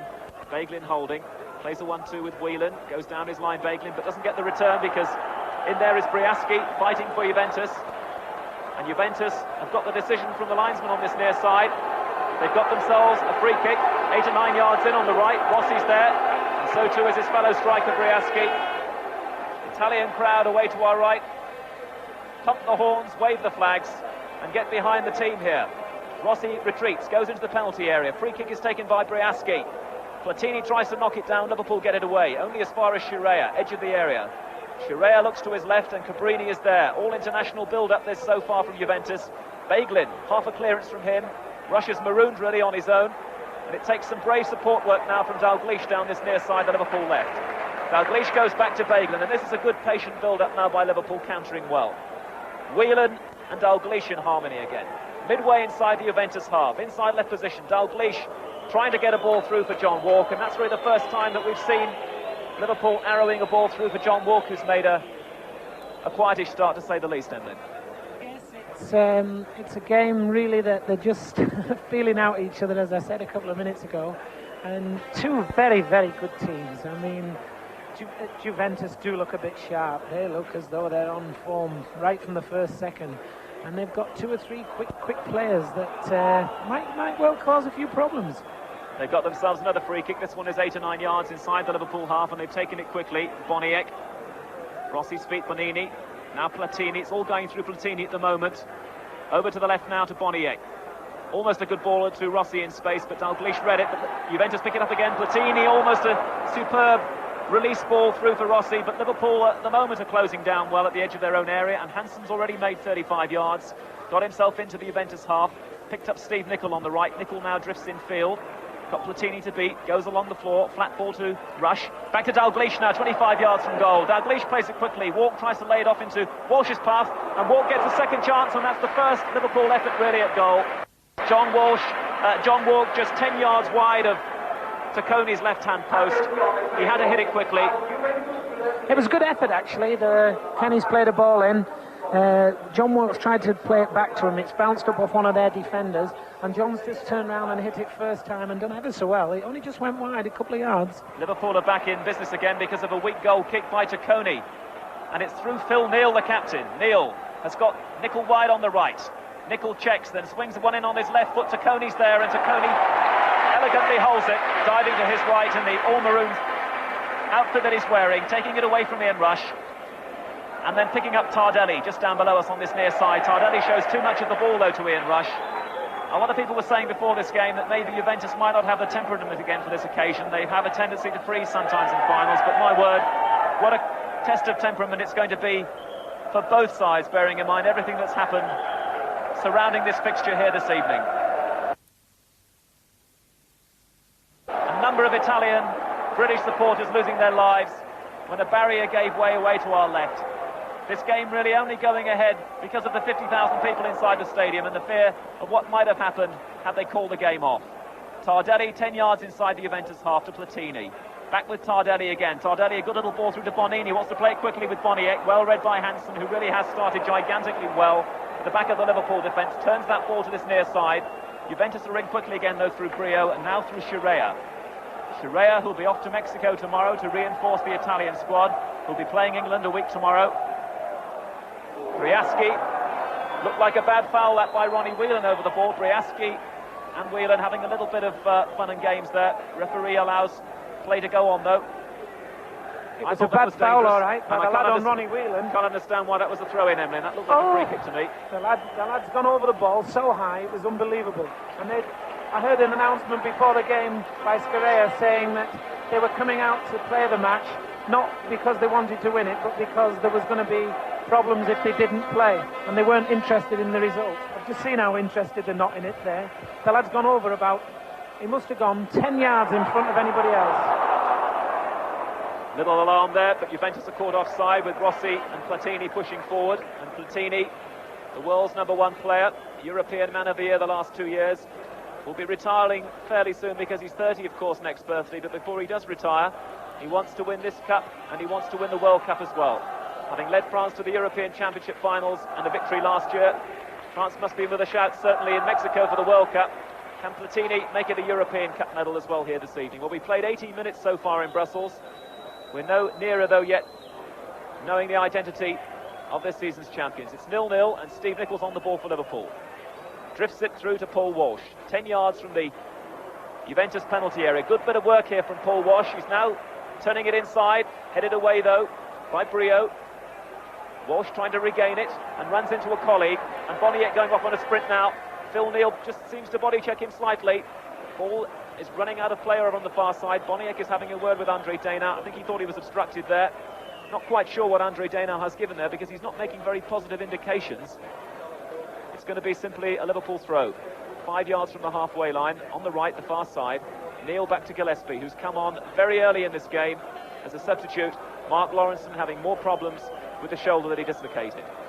Alan Hansen looks up and picks out Rush with a lovely 25-yard ball. Rush to Nicol. Walsh runs over it. Now Walk has found Nicol, right edge of the area. Nicol is taking on Chirea, and he's round Chirea. Gets the cross in. Rush is lurking edge of the area, but he can't find him. There are 4 Juventus players back to get it away to Cabrini on the far side, but they just overplayed into Cabrini's path. And Liverpool and their supporters are making themselves heard now. Behind Kenny Dalglish, who has a throw-in midway inside the Juventus half, over on the far side there, right. Kenny Dalglish, who is the hot tip to succeed Joe Fagan, would you believe, as Liverpool's manager. Fagan His last match in charge tonight. Liverpool will be making an announcement about this apparently later in the week. Meanwhile, Walsh tries one, and there's Walsh again, foiled by Tacconi. Diving this time to his left, he's dived left and right so far to make good saves. Can't fault Tacconi in these opening 20 minutes. Sharp shooting from Paul Walsh. Nice to see, Emlyn. Very, very nice to see. Paul's done quite well, actually. He's done a couple of good things, a couple of good turns. The thing that struck me is how tight the front lads are being marked. I mean, they're inside the shirts, and these lads won't take any prisoners at all, these Italians. They've already showed that they can leave a boot.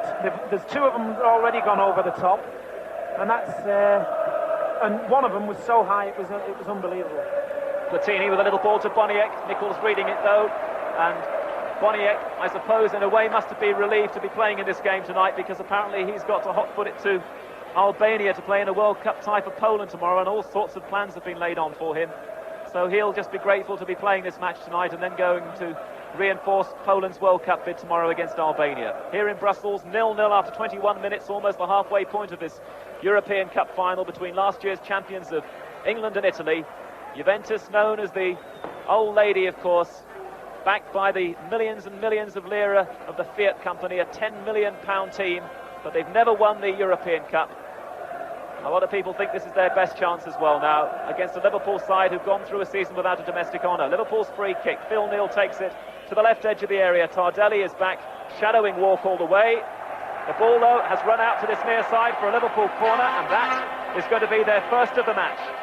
Liverpool's corner, as the flags and Union Jacks away to our left wave in unison for Kenny Dalglish to slot this ball up on the near side. Only Alan Hansen has stayed back, though Phil Neal is midway and offering himself. Dalglish takes the corner to the near post. Not a good one, but Favero, the right back, isn't taking any chances at all and just puts it away behind the cameraman. Cameramen on the near side for another Liverpool corner. Well, Dalglish went to the near post last time. This time a little bit more distance. Gillespie going in, but Tacconi's handling is superb. And he has to go down at the feet, second time of Gillespie, to bravely save there. Tacconi wanting a little bit of protection, he says, from referee Andre Dana. But certainly bravery and agility so far from the man who's having to carry the almighty mantle and responsibility of succeeding the great Dino Zoff in this Juventus goal. Approaching then the midway point of this first half here in Brussels. Liverpool 0, Juventus 0. It is very competitive. A lot of great respect between these two sides. We are trying to enjoy a game of football here. It is not easy. This has been the most difficult period of commentary, I think, and I expect I will ever have to do, bearing in mind everything that's happened here this evening. Peter Jones to take over. The ball on the halfway line, the tall, dark-haired figure of Alan Hansen for Liverpool. Moves forward 10 yards, drops the ball wide, looking for some good running from Whelan. Checks his stride a yard from the goal line. He's going to have problems getting through there, and it's a bit tight to the far touchline. And the ball finally played back, and Juventus are making a bit of a meal of this, and then finally they clear. The ball still, though, deep inside their own half. 0-0 here in a European Cup final that will be marred forever by the violence and what virtually was the massacre beforehand. Juventus in control, though, at the moment. Boniek trying to find a way through the wall of red defenders to try and find Platini. Can't. Rush does well to come away from his marker, Brio. Turns the ball back. Dalglish is there. Moves inside the Juventus half. That's to our left. Slides a good ball through the gap to Walk. And in fact, it was Whelan who was pushed down there. And it'll be a free kick to Liverpool, a yard outside the Juventus penalty area. I just saw Tardelli off the ball there, tried to cut Kenny. I mean, something awful, terrible. He's played the ball, he's ran on, the referee's watched where the ball's gone, and he's come at Kenny and he's tried to slash Kenny somewhere around his middle. Kenny saw him coming, and Kenny actually copped him, so I'm pleased for Kenny that he did, because the lad went for him something terrible. So we wait for Dalglish to take the free kick, a yard outside the Juventus penalty area on the left as Liverpool look at it. And he takes it now, and it's all wrong. It swings about 5-6 yards wide, and indeed Kenny Dalglish holds his head in his hands. He can do very much better than that. 24.5 minutes gone here, and it's now just coming up to 10 here in Brussels for the European Cup final. I'm sure you'll have heard by now that was marred by violence and awfulness and even death. Difficult to think in terms of football. But it's a very, very important game, it goes without saying, for two teams, the holders Liverpool and Juventus, have won so much but never won the European Cup. It's 0-0 here in Brussels, and there's surely Rossi putting the ball down with his upper arm, but the referee was unsighted, says play on. He's lost the ball in any case. Hansen. Again, Rush prepared to go for it bravely, but he was held off the ball. Platini, shirt outside his shorts as always. Great player, Platini. Gets a free kick and takes it quickly. Finds Boniek and he's offside, says the linesman. And he has to come all the way back. Free kick then, which Liverpool's fullback Phil Neal will take, I think. But Phil Neal turns away and the ball will come all the way back to the halfway line. There's a few hard lads out there, Peter, and Liverpool certainly won't be lacking as far as competitiveness is concerned. But if Juventus carry on leaving the feet, I mean, there's not only going to be riots, as we've seen on the thing, there's going to be riots out on the pitch as well, which would be terrible sad. Another free kick for Juventus, which again Platini takes, and it'll be a cross from Tardelli. Drops on the edge of the Liverpool penalty area. Dalglish is there and slides the ball back to Bruce Grobbelaar, and a bright yellow sweater away to our right. The light's beginning to fade here now, and the shadows marked on the pitch from the floodlights in a match that we expected to have ended a long time ago, and to know who the European Cup winners would be for this season. Battling again by Walsh. Had a good run, Walsh, since he came back into the side. Dogged very much by injury and seemed to be almost unfit for this game. Indeed, we heard on a day before we left Liverpool that he'd be out of the game. He said himself he felt he had very little chance. But the stomach muscles were right. An amazing recovery, and Walsh is out there playing. In the meantime, it's a throw-in to Juventus. Just 27 minutes gone on the watch here. Still 0-0. And Liverpool looking to retain the title and keep it. We're still waiting for the Juventus throw. Still feeling each other out, Peter. It's a game of 90 minutes. We've had about a third of it. As again the ball played deep inside the Liverpool half, and Gillespie is there at the heart of it all. Gillespie coming on in the opening minutes of this game when poor old Mark Lawrenson, who felt his shoulder was going to be all right, and within the first minute of the game it was clear the way he was holding his arm to his side, the shoulder had gone again. But as Emlyn Hughes was saying, Gary Gillespie will not let Liverpool down. In the meantime, their captain Phil Neal. Cross comes in, Walk controls it with difficulty but nevertheless effectively. Finds Dalglish with a little chip shot. Well, the idea was right because Stefano Tacconi was off his line, but in the end it was about a foot over the top of the crossbar, so Tacconi, wearing the long shorts that Italian goalkeepers always seem to sport. A little surprised perhaps to be in the side because Luciano Bodini is the regular man for Juventus, but Tacconi is the man in form, and so he gets his place. Juventus, the sixth of the clubs that Tacconi's been around. He's been around a long time. Liverpool in possession. Once more, Beglin, who is preferred to the now fit but experienced Alan Kennedy, runs it to touch, Juventus throw. It's amazing how the back lads at Juventus play. The only thing they're interested in doing is picking up their players. The lad who's marking Ian Rush goes with Ian no matter where he goes, doesn't look at anything else, just runs with him, and that's his sole job, he's just picking up Ian. That's right, that's Brio who's marking Ian Rush, and Favero, the dark-haired fullback's doing the same on Paul Walsh. And now Juventus themselves on the break, and they've got Rossi waiting for the cross here, and Boniek's at the far post. Liverpool defend well, they defend very well indeed, and Phil Neal breaks it all down, takes control close to his own corner flag, clears the ball, but not very far. Cabrini's prepared to go for that one, and that'll be another free kick to Juventus, some 20 yards or so inside the Liverpool half. We're just coming up to half an hour on the watch here in the first half, and Juventus take the free kick short, and from Bonini it will go square. It's cleared by John Walk, who's back as an extra defender though, and again Liverpool battling, and again a player goes down on the ground, and this time it's a Liverpool free kick deep inside their own half.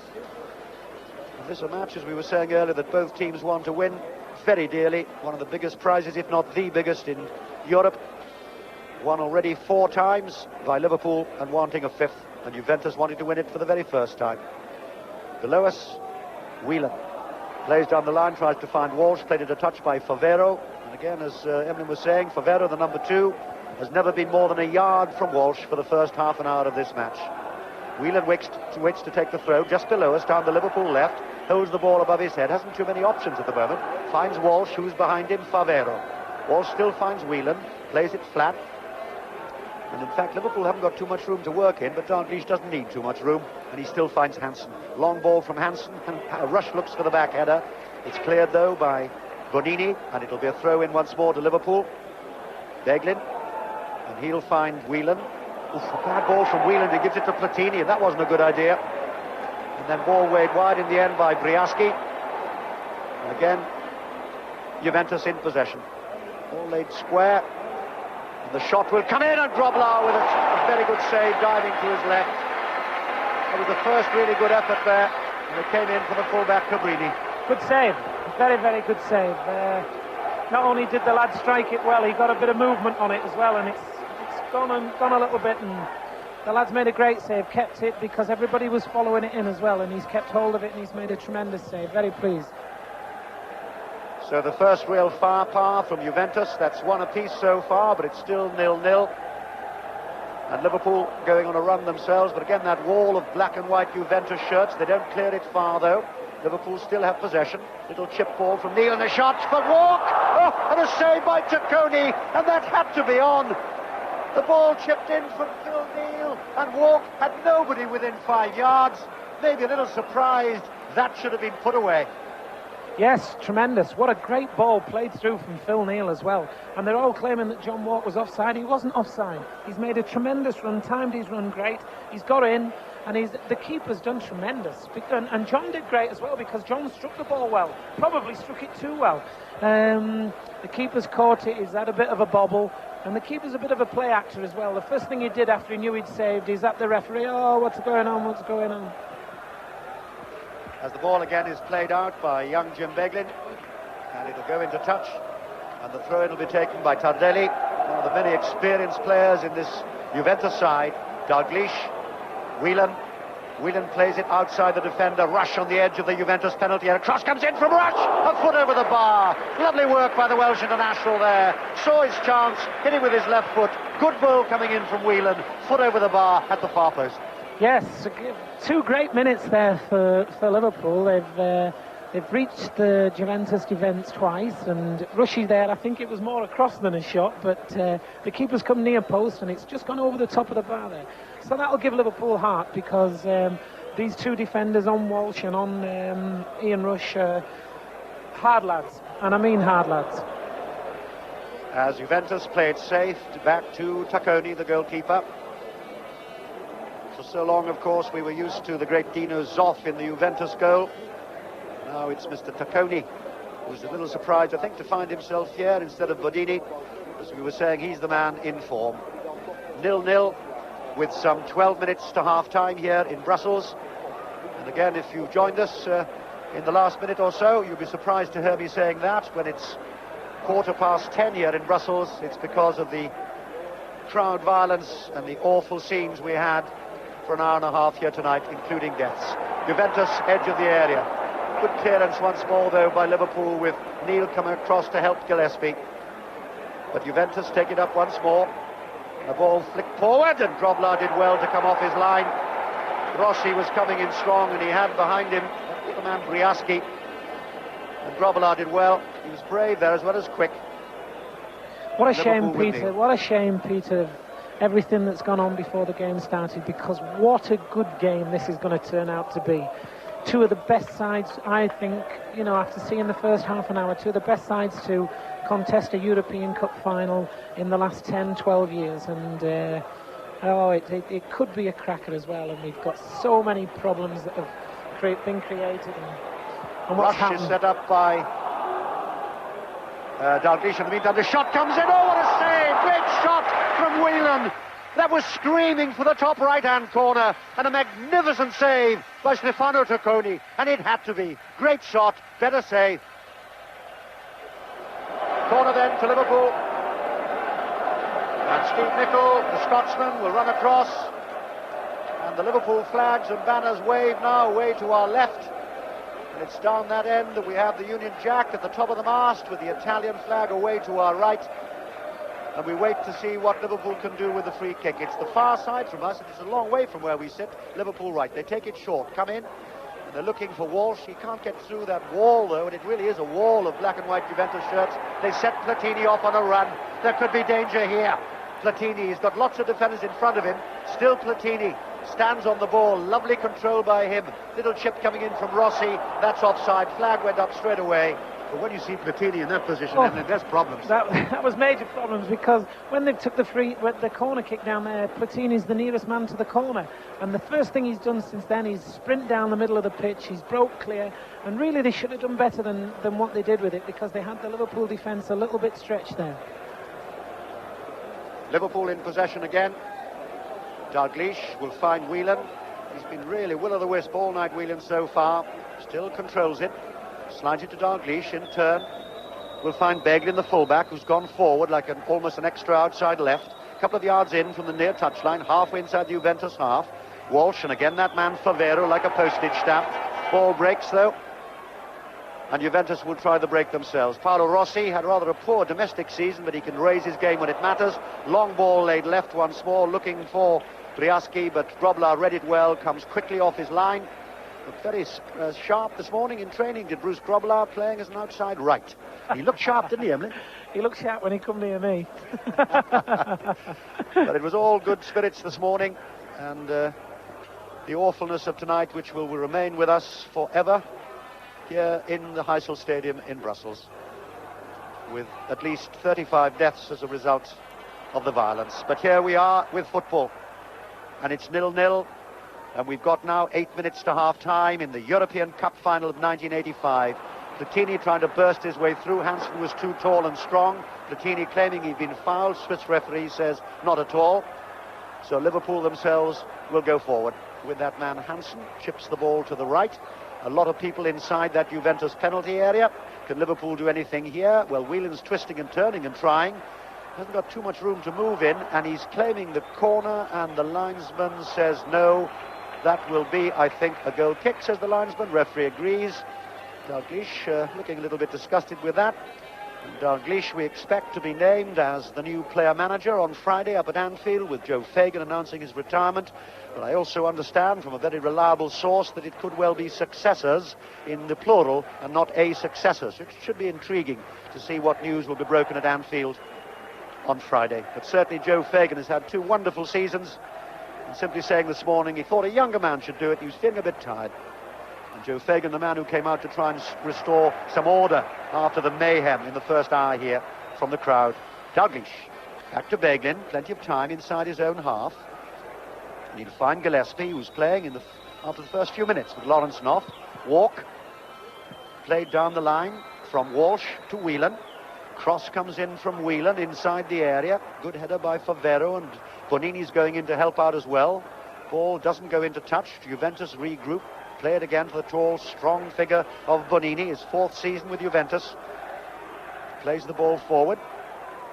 And again they regroup, and they do this so quickly. It's the rather calm, slow build-up, and then suddenly the quick dart, looking for people, of course, like Rossi and Boniek and Briaski. And the ball played forward, and that's a foul.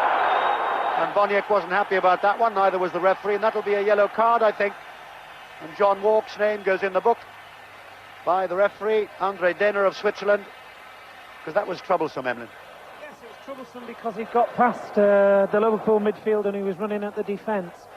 He made a meal of it. It was a foul, without a shadow of doubt. It was a foul, and probably a bookable foul.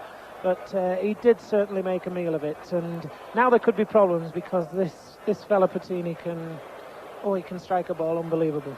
Yes, that man, Platini, one of the great players in Europe, 57 caps, and here comes the shot, and in the end it's played wide there. That caught them a bit napping on the right, Emily. It did, actually, yes. As I say, they running at defenders is awful to counteract. I mean, if you get past your midfield players and you're running at a defender, he's always second best, because you've got speed, your defender's got to turn and might have to have players in front and people making other runs, and he might have other things on his mind.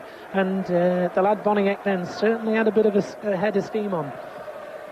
Hansen inside the centre circle finds Gillespie for Liverpool. He's got Neil on his right, but in the end switches it towards us down the Liverpool left. Rush will jump for it. Brio will be with him, and the ball will go into touch off Rush, although he claimed the ball himself. 5 minutes to half-time here. And the man Brio takes the throw in himself, and he finds Favero, who skips away from Dalglish. And again, Juventus regroup, and again the build-up is slow. They're taking plenty of time with Cabrini, one of the best fullbacks in the business. Then they give the ball away, and it's picked up by Whelan. Whelan finds Walk. Walk will find Neal. 10 yards inside his own half, down the Liverpool right. Cuts the ball square. Whelan plays it square 20 yards to Alan Hansen. Hansen keeps it going towards us. Jim Beglin will go just inside the Juventus half now. Still 0-0 here in the Heysel Stadium in Brussels in the European Cup final of 1985. Beglin, little chip just on the edge of the area. Oh, it just missed Ian Rush. The loose ball coming down there, another yard, and Rush would have been on that one. And that could have been meat and drink for him, but he missed it. And Juventus will clear. Scirea has been in the business a long time. 70 caps for Italy. Another free kick. Platini waits to take it and plays it short. Bonini comes into the action, finds Cabrini just inside his own half. And again, that slow but effective build-up by Juventus, just on the halfway line. Every Liverpool player but Rush now back inside his own half to our right. They find Tardelli, keeps it going below us. Rossi trying his luck down the right, only 5 yards in from the near touchline. Still holds the ball. Rossi almost falls over his feet and tries to play it back, and in the end the ball will go into touch, but that'll be a Juventus throw. And again, it'll be Tardelli to take it, throws down the line, the ball played in over his own line by Beglin. And behind that Liverpool goal, there must be 300 photographers and an equal number of police. As the ball again is played out, and they're looking here for Boniek to do something, and he can't. And I'll tell you some more news in a moment, and it's even more dreadful, the news of the violence before this game started. Let's get on with the football just for a moment, though. Ball laid through, a chance for Walsh, and Tacconi did well to come off his line as Walsh was going through. He's certainly been very quick and very sharp. And in fact, Mike Ingham's just been handed a list now of the deaths, and Mike will give you the saddest news of all tonight.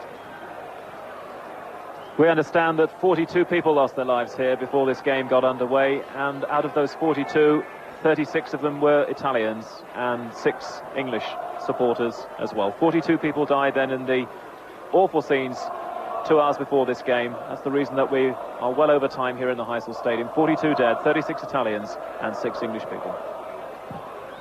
Back, we must go to the football then, with that terrible news here tonight in Brussels. As the ball is cleared, it's still halfway inside the Liverpool half.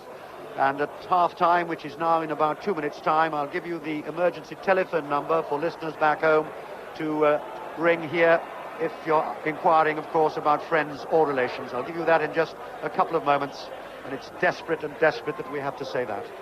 Platini, in the meantime, goes forward. He's gone round one defender. Good tackle by Dalglish. Shot comes in, and Grobler did well. Wasn't a bad effort in the end there, and Grobler did well to get behind it. We were talking earlier, Peter, about Joe Fagan, you know, the 2 seasons that he's had in charge, and eventually he's going to call it a day this year, and everybody thinks that Kenny Dalglish is the one that's going to take over.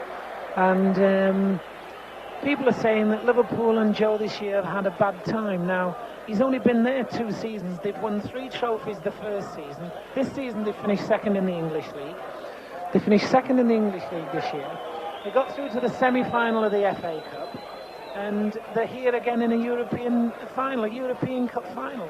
Now, that to anybody else, any other football team in the whole of the world, would be their most 2 successful seasons of all time. And people are saying that Liverpool are having a struggle. Incredible. That's the standards that they set. Liverpool, isn't it? That's the right. Quality, the thoroughbred quality of Liverpool. It's 0-0 here, and we're in the last minute of the game, and I see Ronnie Moran is Ronnie Moran is looking rather seriously towards Paul Walsh, who's been limping since that collision when he came in sharp. The last minute then of the first half here in the Heysel Stadium in Brussels. It's still 0-0. The ball chipped forward on the left for Juventus. The cross will come in. Oh, and the header's missed. And again, they're looking for Boniek. Ball is clear to see Craig Johnson doing a little bit of warming up just below us. One of the Liverpool substitutes, and remember they've already used Gary Gillespie when Mark Lawrence's shoulder let him down in the opening minutes of this game. That could be serious for Liverpool. Perhaps the half-time, 15 minutes or so, will be enough to patch up Paul Walsh. In the meantime, ball played forward by Tardelli to the far post, too far forward though, and Phil Neal will just shadow the ball, let it run over, and he'll take the throw in himself near his corner flag. The two players this morning, Peter, when we were down training with the Liverpool lads, the two lads I went over and had a chat with Paul Walsh and Mark Lawrenson, and both of them look as though they're not going to reach the second half. Well, there goes the whistle, as you may have gathered by the noise in the background. Before I ask Emlyn Hughes for a comment on the first 45 minutes of what we certainly expected, and it's turned out to be a gripping match, let me give you the much sadder news that earlier, before the match started, we had scenes of terrible violence with Liverpool fans attacking Juventus fans. An hour and a half of a battlefield. We were able to report just a moment ago that the number of deaths has now increased, including some British fans, although most of them were Italian fans. And let me give you the emergency telephone number for listeners back home if you're inquiring about friends or relations here. It is 010 32 251 79611. And the areas concerned are areas Y and Z here in the stadium. Areas, tickets, that is, Y and Z. And the number again, 010 32 251 79611. That's the emergency telephone number. Awful and sad and horrific. All right, try and pull yourself together, Emlyn, and talk about the first 45 minutes of the football. Well, the events beforehand have overshadowed everything, obviously, that took place on the pitch. But since the game started, and we started, as you know, well late, the game itself, I think, has been a cracker. There's been two tremendous teams, two of the best sides in Europe. I think it's the best European Cup final I've witnessed in many a year, and since 1977 I've either been involved as a player, or I've travelled over as a BBC reporter or whatever, and I've seen probably 5 or 6 of them, 8 finals, and the others I've seen on television. And I think these are the two best sides that have contested a European Cup final since probably 77, when Liverpool and Mönchengladbach contested it. And the game itself, for the first 20 minutes, everybody was feeling each other out, probing here, probing there, without really getting into anything too strenuous, and in and out. And saying that, I think that Liverpool have had the best. Liverpool have had the best of the game, and I think that it could still go anywhere, because Juventus can certainly dig in a little bit, and there's 2 or 3 naughty lads out there on the Juventus team. And looking at the tactics of Juventus, of course, which is typical, and certainly the way that their coach Giovanni Trapattoni would use, a former international himself, Emlyn, and that's this man-to-man marking that you mentioned early on. We've got Favero, the fullback, Luciano Favero, who's not moved more than a yard from Paul Walsh all night, and also the big man Sergio Brio, who's been sitting on the back of the end rush. Now, they've got to get themselves out of that, and that, as you know yourself when you're playing against Italians, is very, very difficult. Very, very difficult to do, as you so rightly say, Peter. Ian Rush is carrying a swollen hand. He did that in training the other day, and that won't help his cause any. And also, it looks as though Paul Walsh, who had started off tremendous, touched his little backside into people, turned and spun, and looked very, very sharp. It looks as though he's gone again. Just a minute before half-time, he's chased one through. He's overstretched, and I know he had problems with his stomach muscles, and since then it looks as though he's going to come off. So the two lads, Lawrenson and the young kid who's just having to come off, Paul Walsh, it looks as though they're going to be down to players that that are being shoved in for the first time. Well, the time here in Brussels is 32 minutes past 10. At this time, we hoped, in fact, to be back at the hotel, and of course, we hoped to see the Silver European Cup, the property of Liverpool forever. But because of the terrible scenes we saw here beforehand, an hour and a half of pitched battle with the Liverpool supporters attacking the Juventus supporters, as a result, at least 42 people have died here tonight in the Heysel Stadium. And as I look down now, I have never seen a scene so horrific in the many European Cup finals I've reported on over the years, because down there are military police, there are policemen with batons and riot shields. There must be 1,000 policemen, a steel cordon around the stadium. But nevertheless, we've got football, And the half-time score here is Liverpool 0, Juventus 0.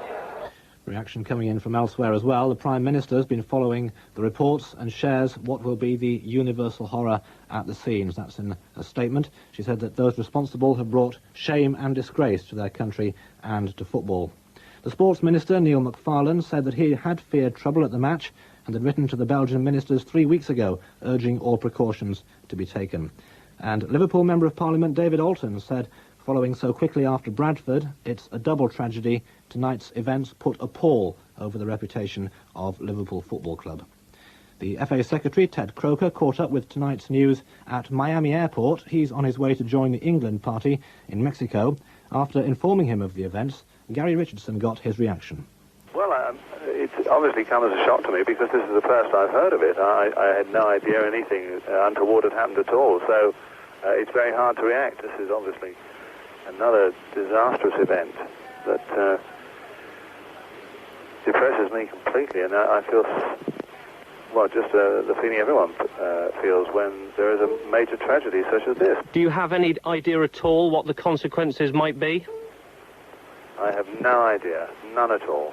I know that the disciplinary committee of UEFA will be meeting in about 4 weeks, but I think that's, compared with the enormity of this tragedy, that's not particularly relevant information right at this minute, because this is something that's got to be considered in its own right without...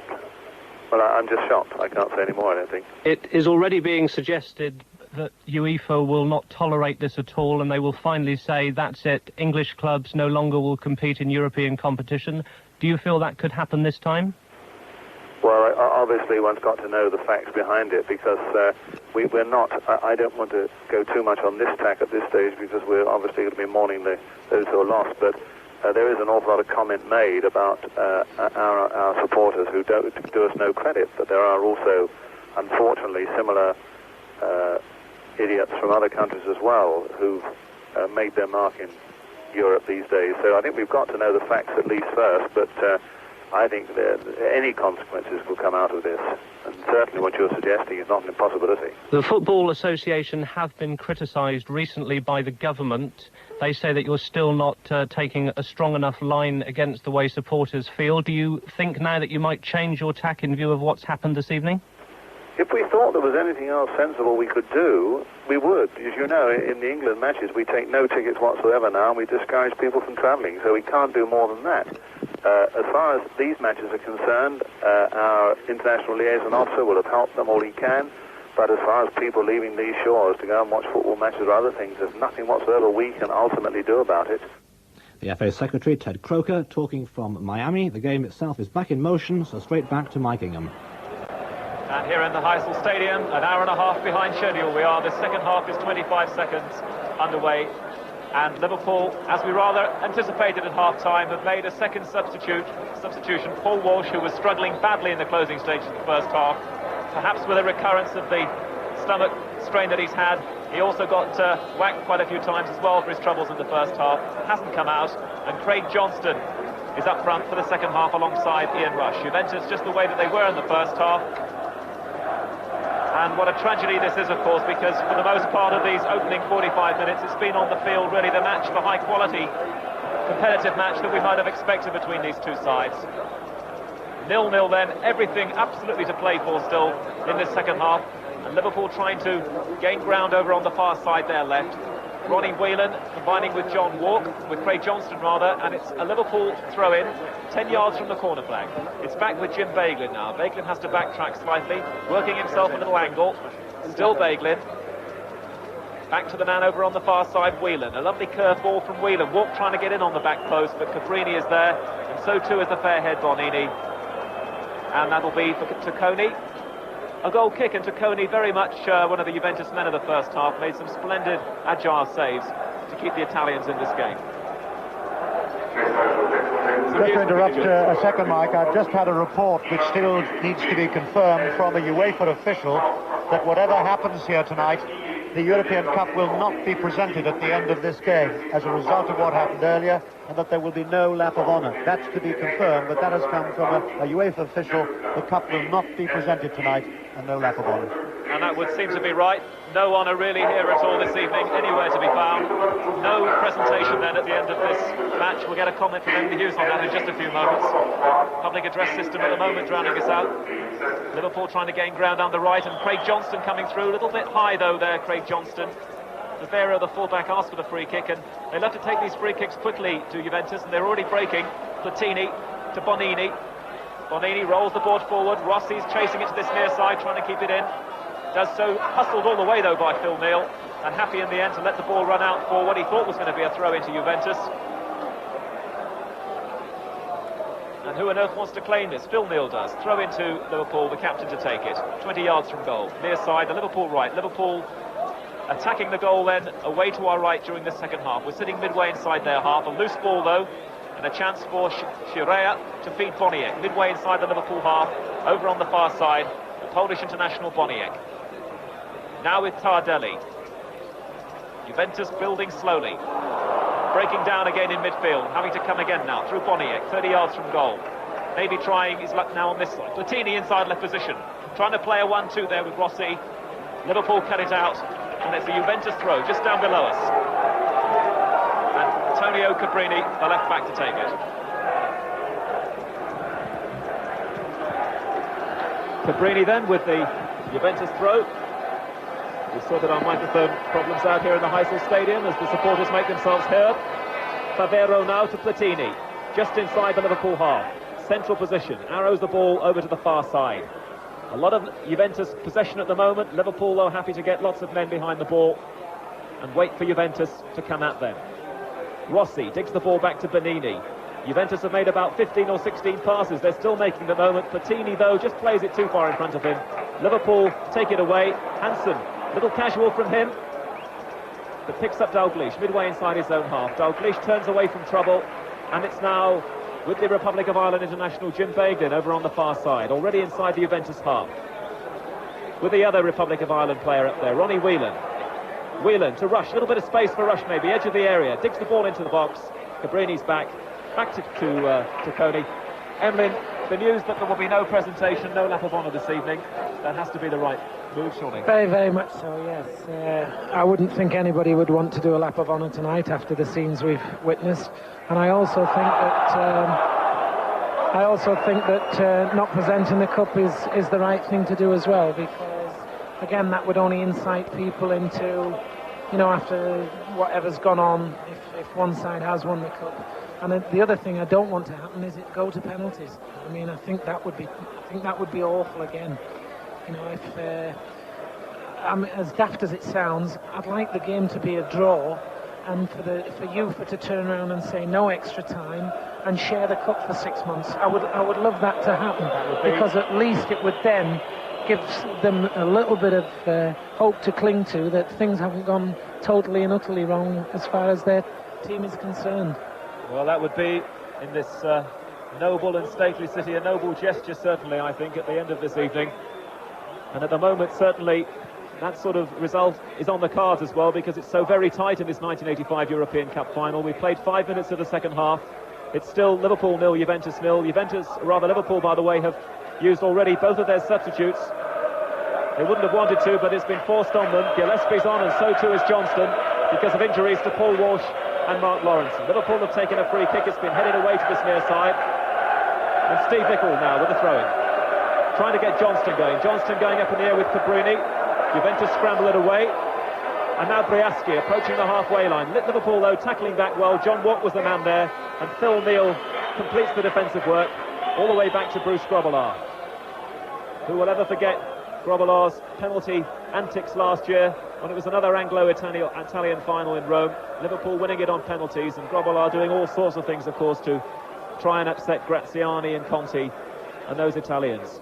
Grobbelaar as safe so far as he's had to be in this stadium. Liverpool doing well, containing, holding. Juventus sprinting forward, though, now over the halfway line. Tardelli looking for Boniek.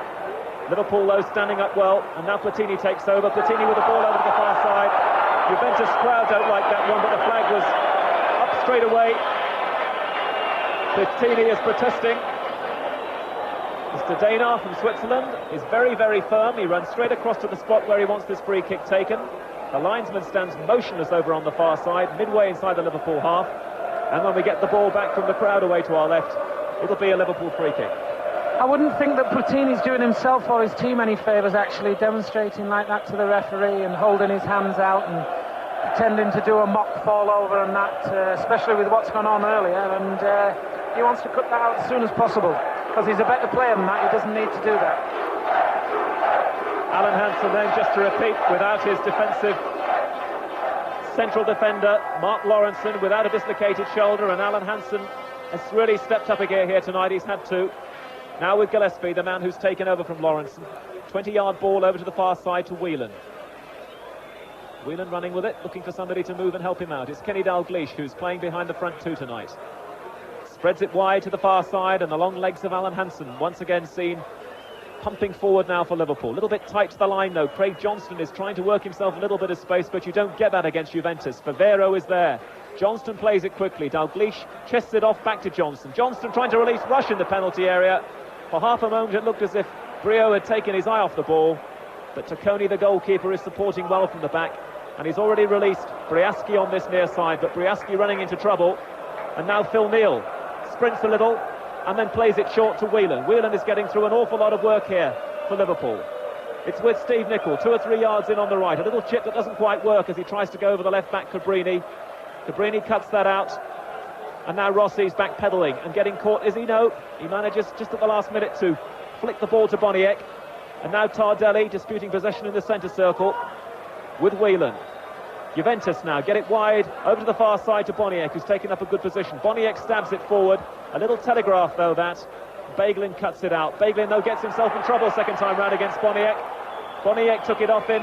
Beglin tried to get it back off him, fouled him in the process. Once again Juventus tried to take the free kick quickly, and indeed they've been allowed to get away with it. Boniek up to the edge of the area. Rossi tries to fend off Hansen. Whelan plays it tight for Dalglish, who was really played into trouble there. Juventus get it back again. Platini once again is in the wars. And it's a free kick to Juventus, and this is 25 yards from goal. Marco Tardelli, goal scorer in the 1982 World Cup final for Italy against West Germany, is there. But I rather fancy the man who will take it. Indeed he does, is Platini. Little chipper from Platini, but Hansen cuts it out. And Whelan whacks it up to the halfway line. There's nobody there at all. Indeed, the ball is going to fall away to this near side for a Juventus throw, almost on the halfway line. And it's Luciano Favero to take it. When you have a person like Platini in your side who's so good with free kicks, whether he's having a straight dig at them or he's bending them in or whatever, you tend to overreact to things, and you move back an extra yard, and it gives him all power to his elbow, and then he does other things that you don't think he's going to do, and he's a tremendous asset and a very, very good player, and a very, very good player of dead balls. Two cultured, stylish, experienced sides. They love to bring it forward slowly from the back, and Juventus are trying to do that at the moment through Favero, one of the two markers at the back. He was really putting himself about on Paul Walsh in the first half. Now I expect he'll look after the substitute Craig Johnston. Liverpool coming again though, and it's Johnston, a difficult one for him to take, but he does it well. It was a high ball, he managed to get it to Steve Nicol. Nichol's ball into the penalty area, doesn't reach Johnston, and Boniek is coming on a break for Juventus, and Boniek is going into the area, and he's fouled on the edge of the area by Alan Hansen, I thought. But no, says referee Daynar, the offence, according to our official, happened inside the area. And it is a penalty to Juventus. 10 minutes gone in the second half. And Boniek, the man who loves to break from deep positions, when he gets the ball at his feet, he really is a handful. And Boniek has been brought down by Alan Hansen. A marginal decision, but it's Michel Platini, one of the best strikers of a ball in the world, with a chance to realise his dream perhaps here of European glory. And Platini scores! For Juventus!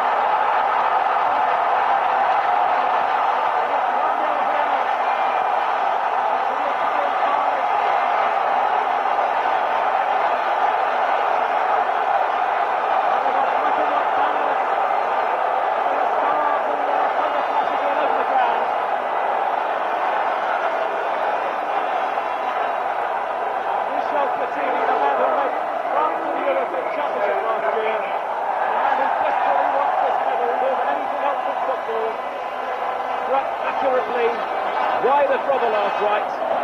And after 12 minutes, it's Juventus in front by 1-0. What can you say? To start off with, I think the ball was outside, or the lad was outside the area when he got tripped. But it was certainly a trip. There was no problem about it not being a trip, but I think it was outside the area. But he struck it in well. I mean, the keeper never had any chance at all. And it's going to be difficult now for Liverpool to get back in the game, because these are past masters at slowing things down, at killing games off. And you can never tell, can you? And it's just the way that Liverpool were undone, of course, in the Super Cup by Boniek, coming from deep, sprinting with the ball, gathering speed, and forcing the defenders to commit offences like that. You can hear away to our right, perhaps. I'm being absolutely deafened by the Italian throng away to my right, with firecrackers and flags. They are celebrating this moment because Juventus, of course, this proud club, played with so much distinction over the years, are chasing the one major honour to have eluded them. They are trying here tonight to complete European history as well, become the only team to win the UEFA Cup, the Cup Winners' Cup and the European Cup. And Michel Platini, who's been the leading goal scorer in Italy in all three of his seasons since he joined them from France, has got the one goal. And could that be the one goal? Because remember, in the last 9 European finals, 7 of those finals have been 1-0 affairs, and Juventus have that important goal.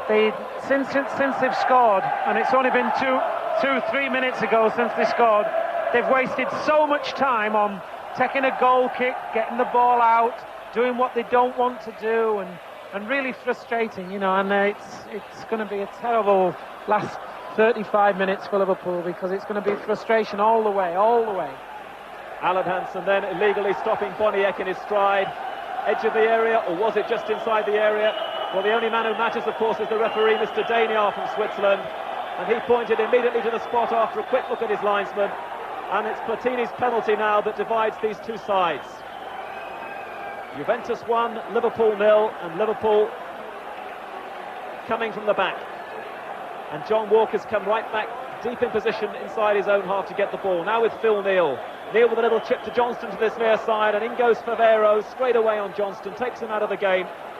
Steve Nicol protests, he wants the ball, and they take the free kick quickly, but it wasn't from the right position. It was some 15 yards wide of the area that should have been taken from. Look at the tricks that they're up to all the time, stopping, poking, nudging, walking away, making sure that they want the ball where it should be, and it's their kind of game now. See, it's perfect for them.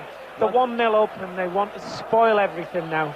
Once in front, they very rarely surrender. Juventus, Liverpool free kick. Neal takes it up to the edge of the area. Juventus half get it away. Second chance now for Alan Hansen. Looks to this near side, and Phil Neal is in good space. Now with Dalglish inside right area. Little chip from Dalglish, trying to hope that John Walk could move in on the back of that one.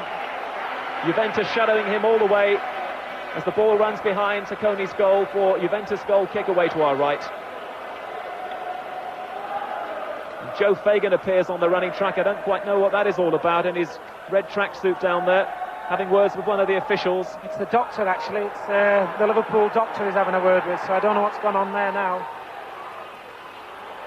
Liverpool cut out another attack with both Bonini and Boniek promising, and a chance for Liverpool to counter quickly maybe. They get the ball to this near side. Johnston lays it off into Neal's path, and Neal is coming forward now, as you would expect, as Liverpool, the champions, are a goal behind. Remember, they've never lost a European final.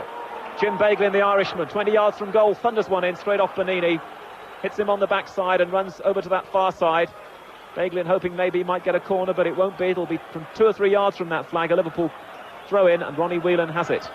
It's Juventus 1, Liverpool 0. A Platini penalty divides these sides.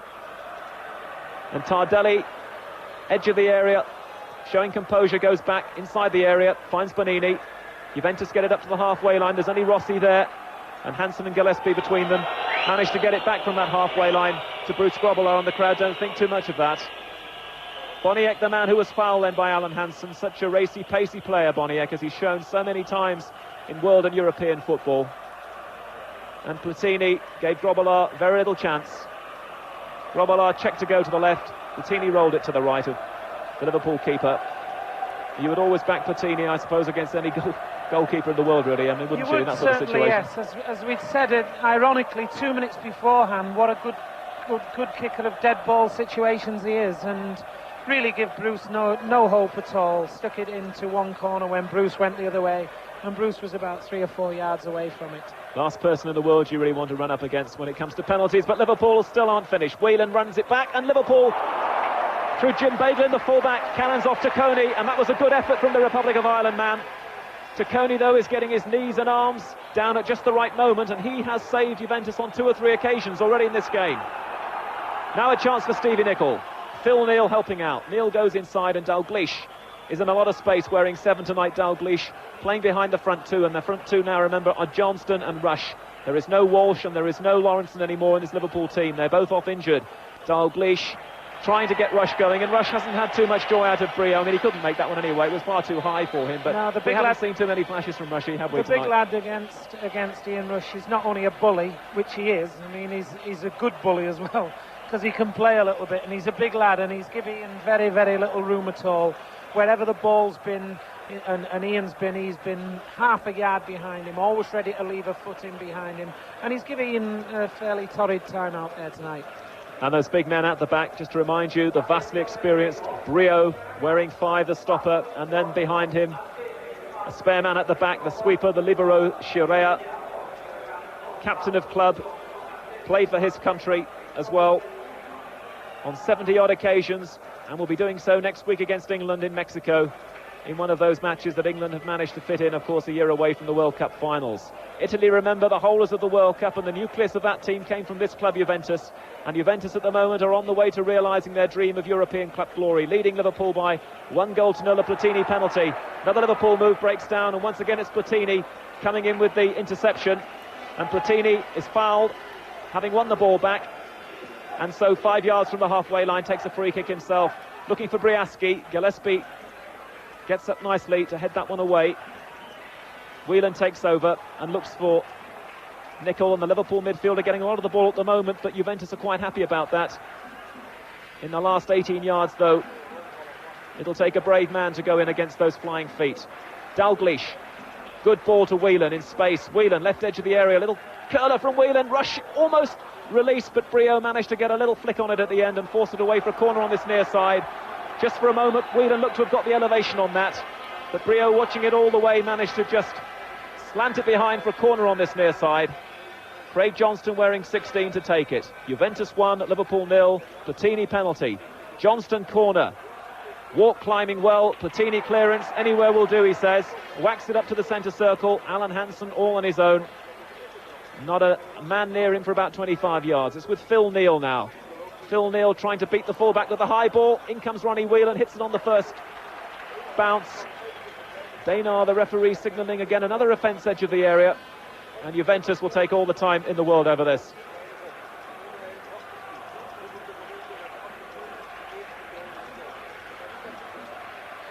"1-0 here then in the Heysel Stadium, and Peter Jones has some news for us, Peter. Well, first of all, just to tell listeners at home that the programmes scheduled for 10 and 10:30 tonight have been postponed because of the awful scenes we had here before the game, and we're still only just 20 minutes into the second half. But if you want to add to the sadness, I've just been handed a note. Among the 47 dead here tonight before the game started are all 11 boys from the Anderlecht youth team who played in a match as a curtain raiser before tonight's game. What more can you say? Cut out again there by Juventus. Liverpool have never lost a European final. Whelan crosses the ball, Juventus get it away, and just to repeat the news we gave you at the start of the second half, if Juventus carry on and do indeed win this cup, they won't be presented with it tonight. There'll be no lap of honour, and how can there be really on this evening? Whelan trying to find Warp. There's always a black and white strike man there, though. This time it was Favero. Another deep ball from Platini looking for Boniek, and that is the tactic. Baglin is going across this time to shadow Boniek, though. And Boniek, Emlyn, is the perfect ball for those long balls from Platini, isn't he? He's always in space and always such a handful. He always motors when he's put in possession like that. He has got some pace as well, hasn't he? He's already caused the goal by the penalty that he got. Streaks away from Hansen and Gillespie. One of them got a little touch on him just outside the area. The referee gave it inside the area. It looked to me as though it was outside the area, but he calls that the problem, and then again he's just showed blistering pace there for about 10 yards. Well, he fell in the area, but the offence, I think, was committed just outside the area. But Liverpool knew the danger. They knew that Boniek has that pace, but they've been unable to curb it at a vital moment, and Juventus lead by the penalty that resulted from Platini. And Boniek's on the ball again now. Rossi is trying to get in at the near post to receive this ball from Briaski, and there's a good tackle coming in, this time from Jim Baglin again, who has really done well over on that far side, justifying his selection over Alan Kennedy. Phil Neal has got his arms raised on this near side. He would rather like the ball from Alan Hansen, but Hansen, well, yes, he has spotted him now, and Neal can cross the halfway line. Johnston is wide on the right. Liverpool attacking the goal away to our right. Johnston has found Steve Nicol, tight to the line, now with Dalglish. Dalglish's first movement was to chip the ball, but in the end plays a little shorty to Craig Johnston. Johnston trying to go round for Vero. Vero is sticking tight, as you would expect. The ball has run out of play. It is a goal kick and not a corner. Liverpool want a corner. Craig Johnston is really arguing about that one. But it is a Juventus goal kick. I am sure they will take all the time in the world over this. We are watching now the masters, really, in Europe at this sort of game. They're in front, and they aim to stay in front. And if they are going to stay in front, Peter Jones will see them through to their first European Cup triumph. The goal kick then will be taken by Tacconi, the Juventus goalkeeper, away to our right, and behind him he's got the enormous bank of Juventus supporters now waving those black and white flags and banners. 1-0 up, but Juventus give the ball away. It's halfway inside their own half, and Bonini will come back, and in any case Rush was flattened, so it'll be a free kick to Liverpool. This is about 5 or 6 yards outside the Juventus penalty area, and almost centre field, I would say, as Liverpool look at it. Dalglish is there, and again you have the typical situation with two Italian players who stand and say, how many yards from the ball, referee? Oh, 10 yards from the ball. Oh, I see, you mean 10 yards. Oh, I see, right, okay, well, we'll go 10 yards. And of course everybody's now organised, and every single Juventus player is there, defending with Tacconi on his line, crouching at the far post. Can Liverpool do anything with this one? They trail by 1-0. Dalglish gets the return ball, aims it wide, Begden with a shot, and Tacconi did well. There wasn't an awful lot of power behind that, Emlyn, but it must have been a bit difficult. It was, came yeah. through a forest of players. It went through a lot of players. Actually, the keeper's done well. The keeper's looked very, very decent. But as you were saying, Peter, on the free kicks, I mean, they are past masters at it, and it does annoy you when you see them standing a yard from the ball every 2 seconds and not getting away. Your description was very apt, actually. You know, how far referee? The horrors they are. Well, Phil Neal, the Liverpool captain's got the ball on the halfway line below us, down the Liverpool right, and plays it back to Gary Gillespie, who's played almost throughout this game when Mark Lawrenson's dislocated shoulder let him down in the opening minutes. He plays it forward. Bonini is there, though, to head the ball away for Juventus. Platini, a little clip ball forward. Again, problems for Liverpool here. Good running by Briaski. Briaski inside the Liverpool penalty area, and then does it all wrong, because he'd done the difficult bit, and then he collided with Phil Neal, and there was no problems for Liverpool's captain, who in turn will find Gillespie, who in turn will find Bruce Grobbelaar. Grobbelaar holds the ball and just plays it short. Alan Hansen, the man who tripped Boniek, from which Platini scored with the penalty 11 minutes into this second half. That's the slim difference in these two sides, but now immediately all 11 Juventus players are back in their own half, every single man, and that's what Liverpool have to get through here. Neal again, in the end, plays a nice simple safe ball to Hansen on the halfway line, moves inside the Juventus half to our right. 56,000 people in this stadium, equally divided between red and black and white the other side. Johnston set up nicely there by Nicol, and then it's all wrong from Craig Johnston, goes high into the sky and bounces among the policemen. They are the masters at defensive tactics, Peter, as you saw there. Liverpool had the ball in their own half, they've won the ball, Phil Neal won the ball, played it back inside, and all they wanted to do, Juventus, was drop back 11 inside their own half, in a circle, in an arc of people, where it's very, very difficult. And the only chance Liverpool have got, really, and it is to lump the ball up as high and as far as possible. I mean, it's not Liverpool's way of playing, but if the more time that they take, it's food and drink to these players, because they come up against it every flaming week in the Italian league. That's all they do. You watch the Italian league and you see the results, and if any team scores 2 goals, they're the world's best team. In the meantime, Boniek's going on a run. He starts to move infield. He's 10 yards outside the Liverpool penalty area. He finds Rossi. Rossi's inside the penalty area. Lays the ball back. Shot comes in. High and wide and far from handsome. And really, Briaski might have done better with that one. And certainly, Juventus, with all the experience, because the players are all in their late 20s, or most of them certainly in their late 20s. And remember, 6 of their players won the World Cup for Italy and Spain in '82. That's Rossi, Cabrini, Tardelli and Chirea, remember, and also, of course, Zoff and Gentili, who no longer play for Juventus. That's the quality and the experience of that side. And while they've won the UEFA Cup and the Cup Winners' Cup and the Italian Cup, no matter how many, I think record 7 times, and championships galore, they have never ever won the European Cup. And certainly it was a suggestion, although we weren't there on those occasions. They froze in '73 in Belgrade, beaten 1-0 by Ajax, and again in Athens, which was the surprising thing, beaten 1-0 by Hamburg. Rush has the ball, tries to play it through the gap, looking for Walk, walks down, Rush comes in, collides off a defender, chased by Whelan, and that could be a penalty surely, and the referee is saying what? The referee is saying no, and Whelan went crashing to the ground, and the Liverpool players around the Swiss referee, and he says no, and it's a throw-in, and the referee says no, bring the ball back again. Peter, that was a penalty, that was a guaranteed penalty.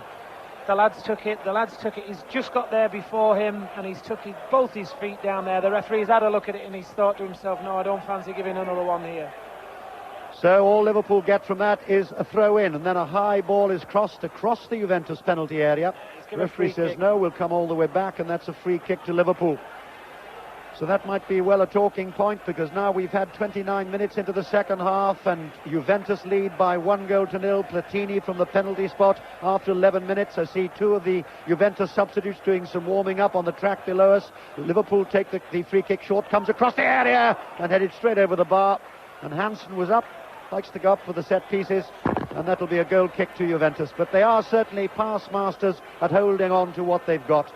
As I say, they really fell apart in '73. Well, not so much in '73, because Ajax were a super side then, but they certainly fell apart in '83 against Hamburg, when they were much the strong favourites and never put it together in Athens and lost 1-0. Well, they're 1-0 up here, and there's no question of them freezing tonight, but it's still a highly competitive game, and Liverpool are still positive, as only they can be. But remember, they've used both their substitutes, Craig Johnston coming on in the second half for Paul Walsh, and Gary Gillespie almost from the start when Lawrenson went off with a shoulder injury again. Hansen steams forward for Liverpool, plays the board wild, Nicol waits for it, Tross comes in from Nicol to the far post, the back header comes in from Walk, and that'll be cleared by Chirea, and it is.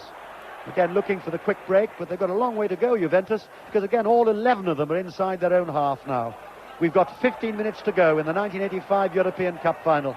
Again, they tried to make the break, but there's plenty of time for Beglan to turn it back to Grobbelaar. When Alan Hansen just made a break there and he went past one of the midfield players, all of a sudden they were thrown into confusion a little bit, because it meant one of the defenders, who loved to do a marking job, had to step out, and Alan played a good ball in there, and they were unlucky not to get a little bit off that. So if either they've got to lump everything up and hope to get a lucky bounce, or they've got to have players going through from the back, because they are 1-0 down now. Dalglish takes a quick free kick. Walk is there. Oh, and again, Tacconi's so quick off his line. And the flag's gone up in any case, I think, for an offside against Walk. But he really went through quick there. He does it so well. John Walk, 5 European goals, including that hat-trick against Lech Poznan way back in the first round. They want a very much now, Liverpool want a special John Walk if they can. Perhaps there was a foot offside there, but in any case, Tacconi came quickly off his line. He's played well, Tacconi, a couple of very good saves. And you get Juventus again take the free kick, take plenty of time. Again, those 2 substitutes doing warming up exercises below us. And we've got now 13 minutes to go here in the Heysel Stadium in Brussels. A European Cup final that will be marred forever by the dreadful scenes which held this game up for an hour and a half and have resulted in at least 42 deaths. Some of them British fans, most of them Italian. And it's looked like a free kick for a moment, no, says the referee, so Liverpool pick it up gratefully. Long ball from Whelan, played down the left. Ball will be played at a touch, I think, before Johnson could get hold of it, but he's won the corner for Liverpool. Corner then, Craig Johnston will take it, far side from us, that's down the Liverpool left, and immediately every Juventus player streams back almost inside his own penalty area. They are indeed, they've got 10 players and one just outside his own penalty area. Good tactics, of course, as far as they're concerned, but enormously difficult to break down. Hansen inside the centre circle for Liverpool, the holders of the European Cup. Still goes forward, plays the ball wide. Nicol, little back heel from Nicol. And played forward once more by Whelan. And he'll find Gillespie, who's gone down the right. And the ball will go over the line. And again, the Juventus player picks up the ball and throws it away. And another Juventus player picks up the ball and throws it away. And that's another 30 seconds gone. And Nicol still waits to take the free kick. And he can do so now. Down the right for Liverpool. Trailing here by 1-0. Nicol backs away a couple of strides. The cross will come in. Headed away, though, by Rossi, who's gone back as an extra defender. And Juventus are deep inside their own half, but they have possession, which is what they're looking for. And a ball laid down the line by Boniek. And some very ponderous-looking running by Paolo Rossi. He really has had a terrible domestic season, we were saying. 45 caps for Italy, 20 goals for them, including 6, you may remember, in the 82 World Cup. He's looked very ponderous tonight, Emlyn. He has done, actually, yeah. He's had a struggle right from the off. The lad who's caused all the problems has been Boniek with his running. You know, he's such a strong, quick runner that he's had a couple of half-yard turns, and he's gained 5, 6, 7 yards as soon as the ball's been played out there. Very, very quick, very, very strong. Yes, indeed, Boniek, 68 times he's played for Poland. He scored 22 goals for them too, and there's no wonder.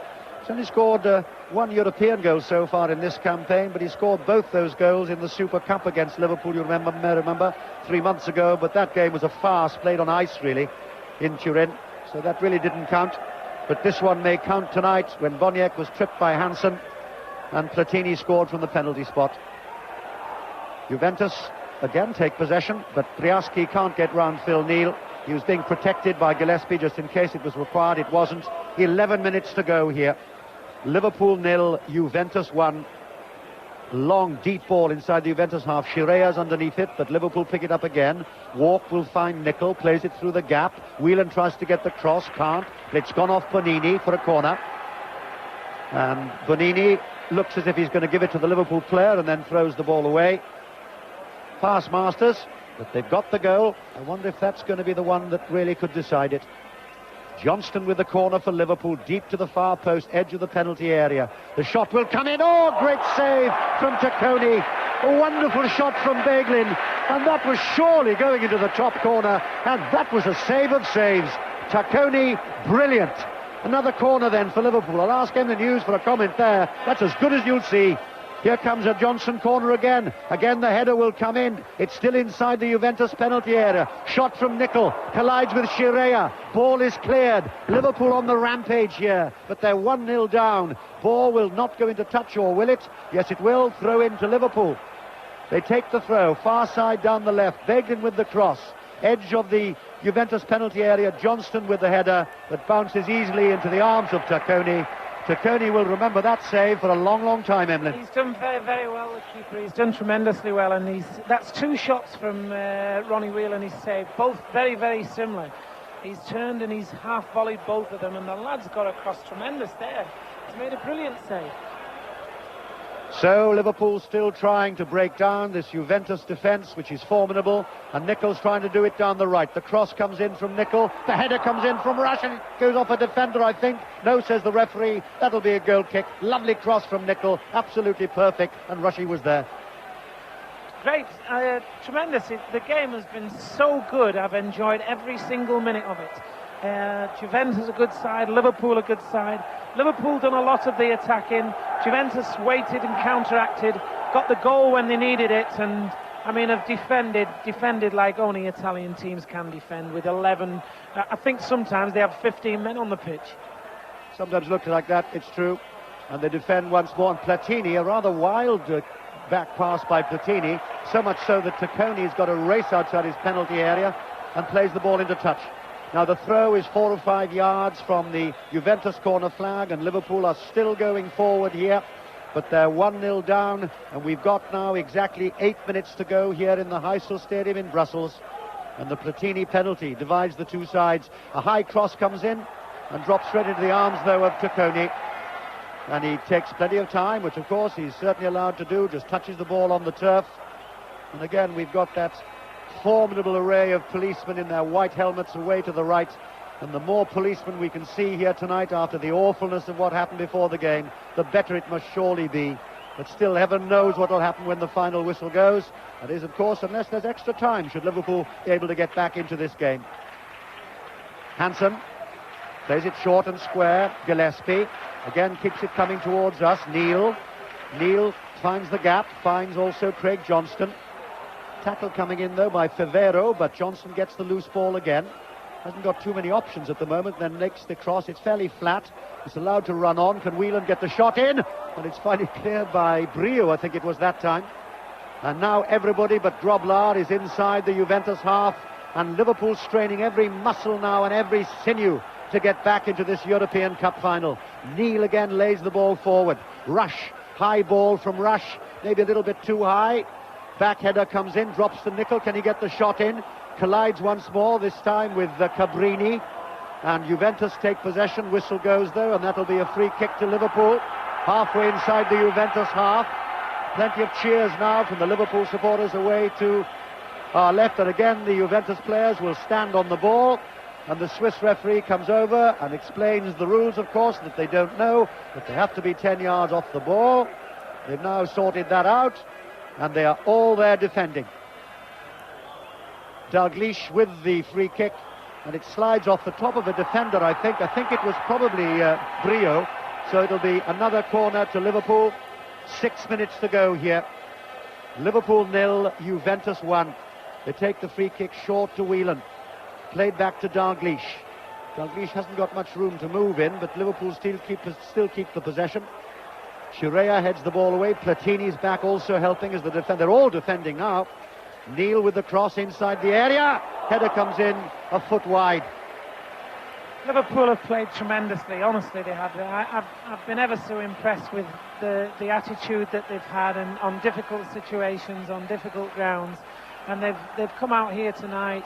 They've gone 1-0 down against a great side, because Juventus are no dummies neither. They've gone 1-0 down, and they've kept plugging away. They've kept trying to get the ball in there, and they've done ever so well, and it's very, very disappointing. And Juventus are just making a couple of substitutions here. Paolo Rossi's coming off.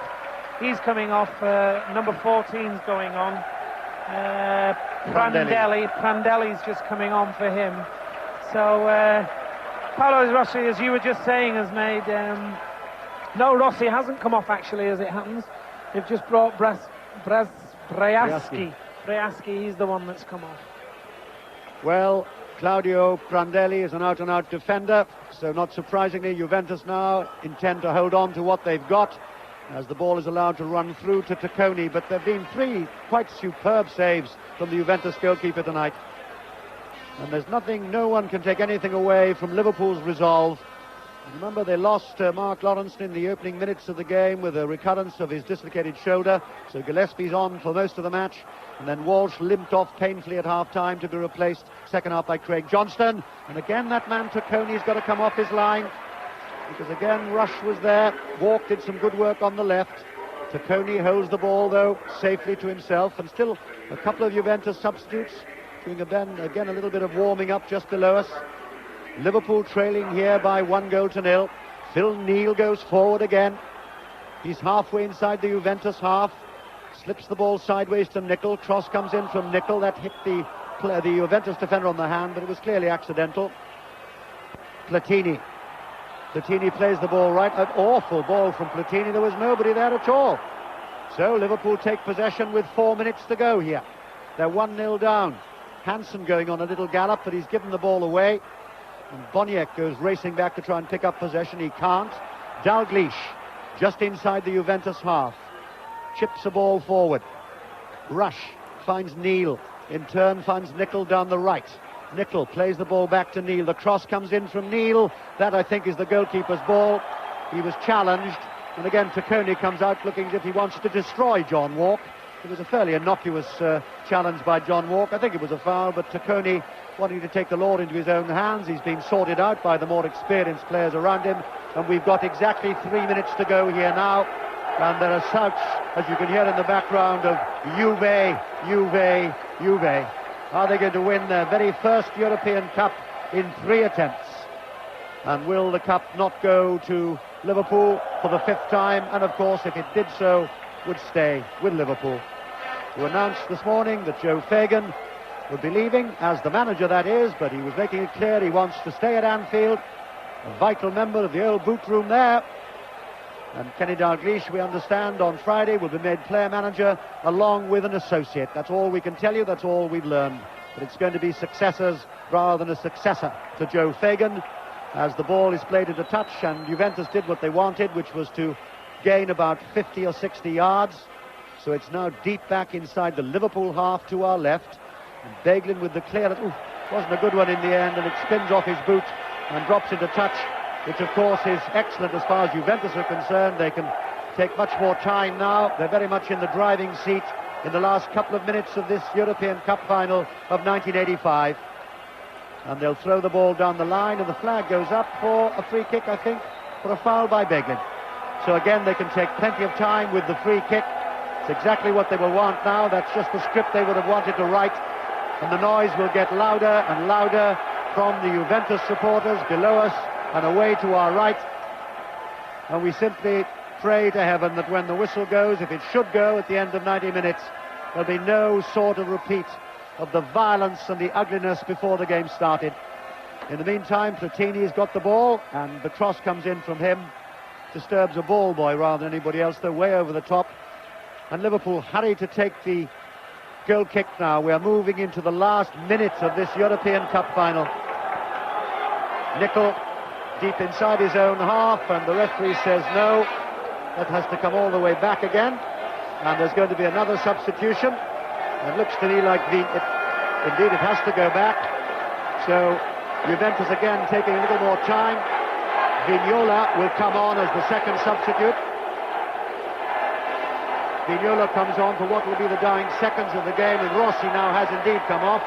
So Rossi and Briaschi, the two strikers, have come off. And Vignola, who's also a striker, but he'll certainly now act as an extra defender. We now have 30 seconds to go by our watch, and most of the noise is from Juventus, and most of the colour is black and white as the ball goes over the goal line. And Tacconi will take all the time in the world to collect the ball from the photographers, and it looks now that the night will belong to Juventus. It looks as if they're going to win the European Cup for the first time in 3 attempts. But still, it's the shadow of death that hangs over this stadium for the violence and the terrible, terrible scenes an hour and a half before the game was due to start, which is why it is now nearly 11:30 here on a Brussels night. We're now in injury time here. And it's picked up by Cabrini for Juventus. Gives it away. Nickel battles for it. Ball runs into touch. It'll be a throw-in to Liverpool. And Nickel himself will take it. And the long throw finds Dalglish. Dalglish. And the ball runs on to Beglin. Tries to get the ball forward. Can't. Gets a second attempt. In the next few seconds, I think, you won't hear the whistle, but you'll hear a noise. But are we? Because Neil's going forward, desperately trying to do something. He can't, though. Juventus will make the break, and they'll just keep possession now. That's all they need to do.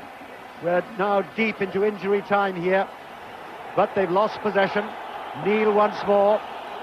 Neil has a look inside a crowded Juventus half. Long ball forward. I think it's too long, though. Ball is cleared by Brio, and that is the end of the game. And Juventus have won by 1-0. Their first European Cup win in 3 attempts. Emlyn Hughes. What can you say? The events overshadowed the match. The match itself has been a tremendous spectacle. I think it's been a brilliant game between two tremendous sides. Liverpool have done everything in their power to win the European Cup and keep it for England forever and ever. Juventus got the goal and then made life very, very difficult for Liverpool. Very, very difficult. They couldn't really penetrate, and when they did get through, the keeper was absolutely tremendous. Tacconi, I mean, he's made probably 2 great saves, but he's also made difficult things look very, very easy. Coming out and catching balls, making saves, getting down and catching balls that have bounced in front of him. And really, he's been the difference between the two sides, because he's saved and stopped a lot of things. And it's been a sad, sad day. It's been a sad day all over. It's been a sad day that that people have had today. It's been a sad day for English football, but you know, what can we say now? What can we say about the match? You know, when things like we witnessed today have happened on the football field, it's terrible, sad day for English football and for Liverpool Football Club in particular.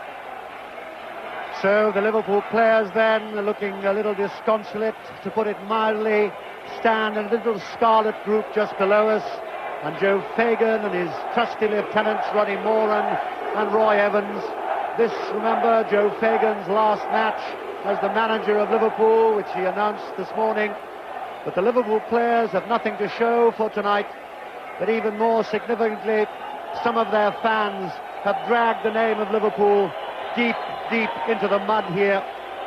Again, the saddest of all possible reminders that because of the mayhem here tonight, at least 42 deaths here in a stadium renowned for its sporting achievements, most of them Italian, but some British fans as well, after some Liverpool fans had attacked the Juventus supporters away to our left. And now a few Liverpool supporters, we hope they're real supporters, such a few of them, come down and they lift Ian Rush up on their shoulders. Ian Rush, who's had such a marvellous season despite injuries. At least that looks to me like perhaps the saner element of Liverpool supporters, because remember, over the years Liverpool have had such a good reputation wherever they've been, and tonight that reputation was torn to shreds. A wall collapsed after the charge by the Liverpool supporters, and as a result at least 42 deaths and heaven knows how many serious injuries here. But that takes nothing away from the jubilation of the Juventus supporters and their team down to our right, a team of great experience. It was indeed, as we expected, a highly competitive game, very little in it, and the crunch moment came 11 minutes into the second half when that man Boniek went streaking away on his own. Hansen tripped him. It seemed marginal to us from where we were, but he certainly landed up inside the penalty area, and Andre Dana of Switzerland, the referee, immediately pointed to the spot, and that virtually meant a goal, because that man Michel Platini, twice European Footballer of the Year, he doesn't miss.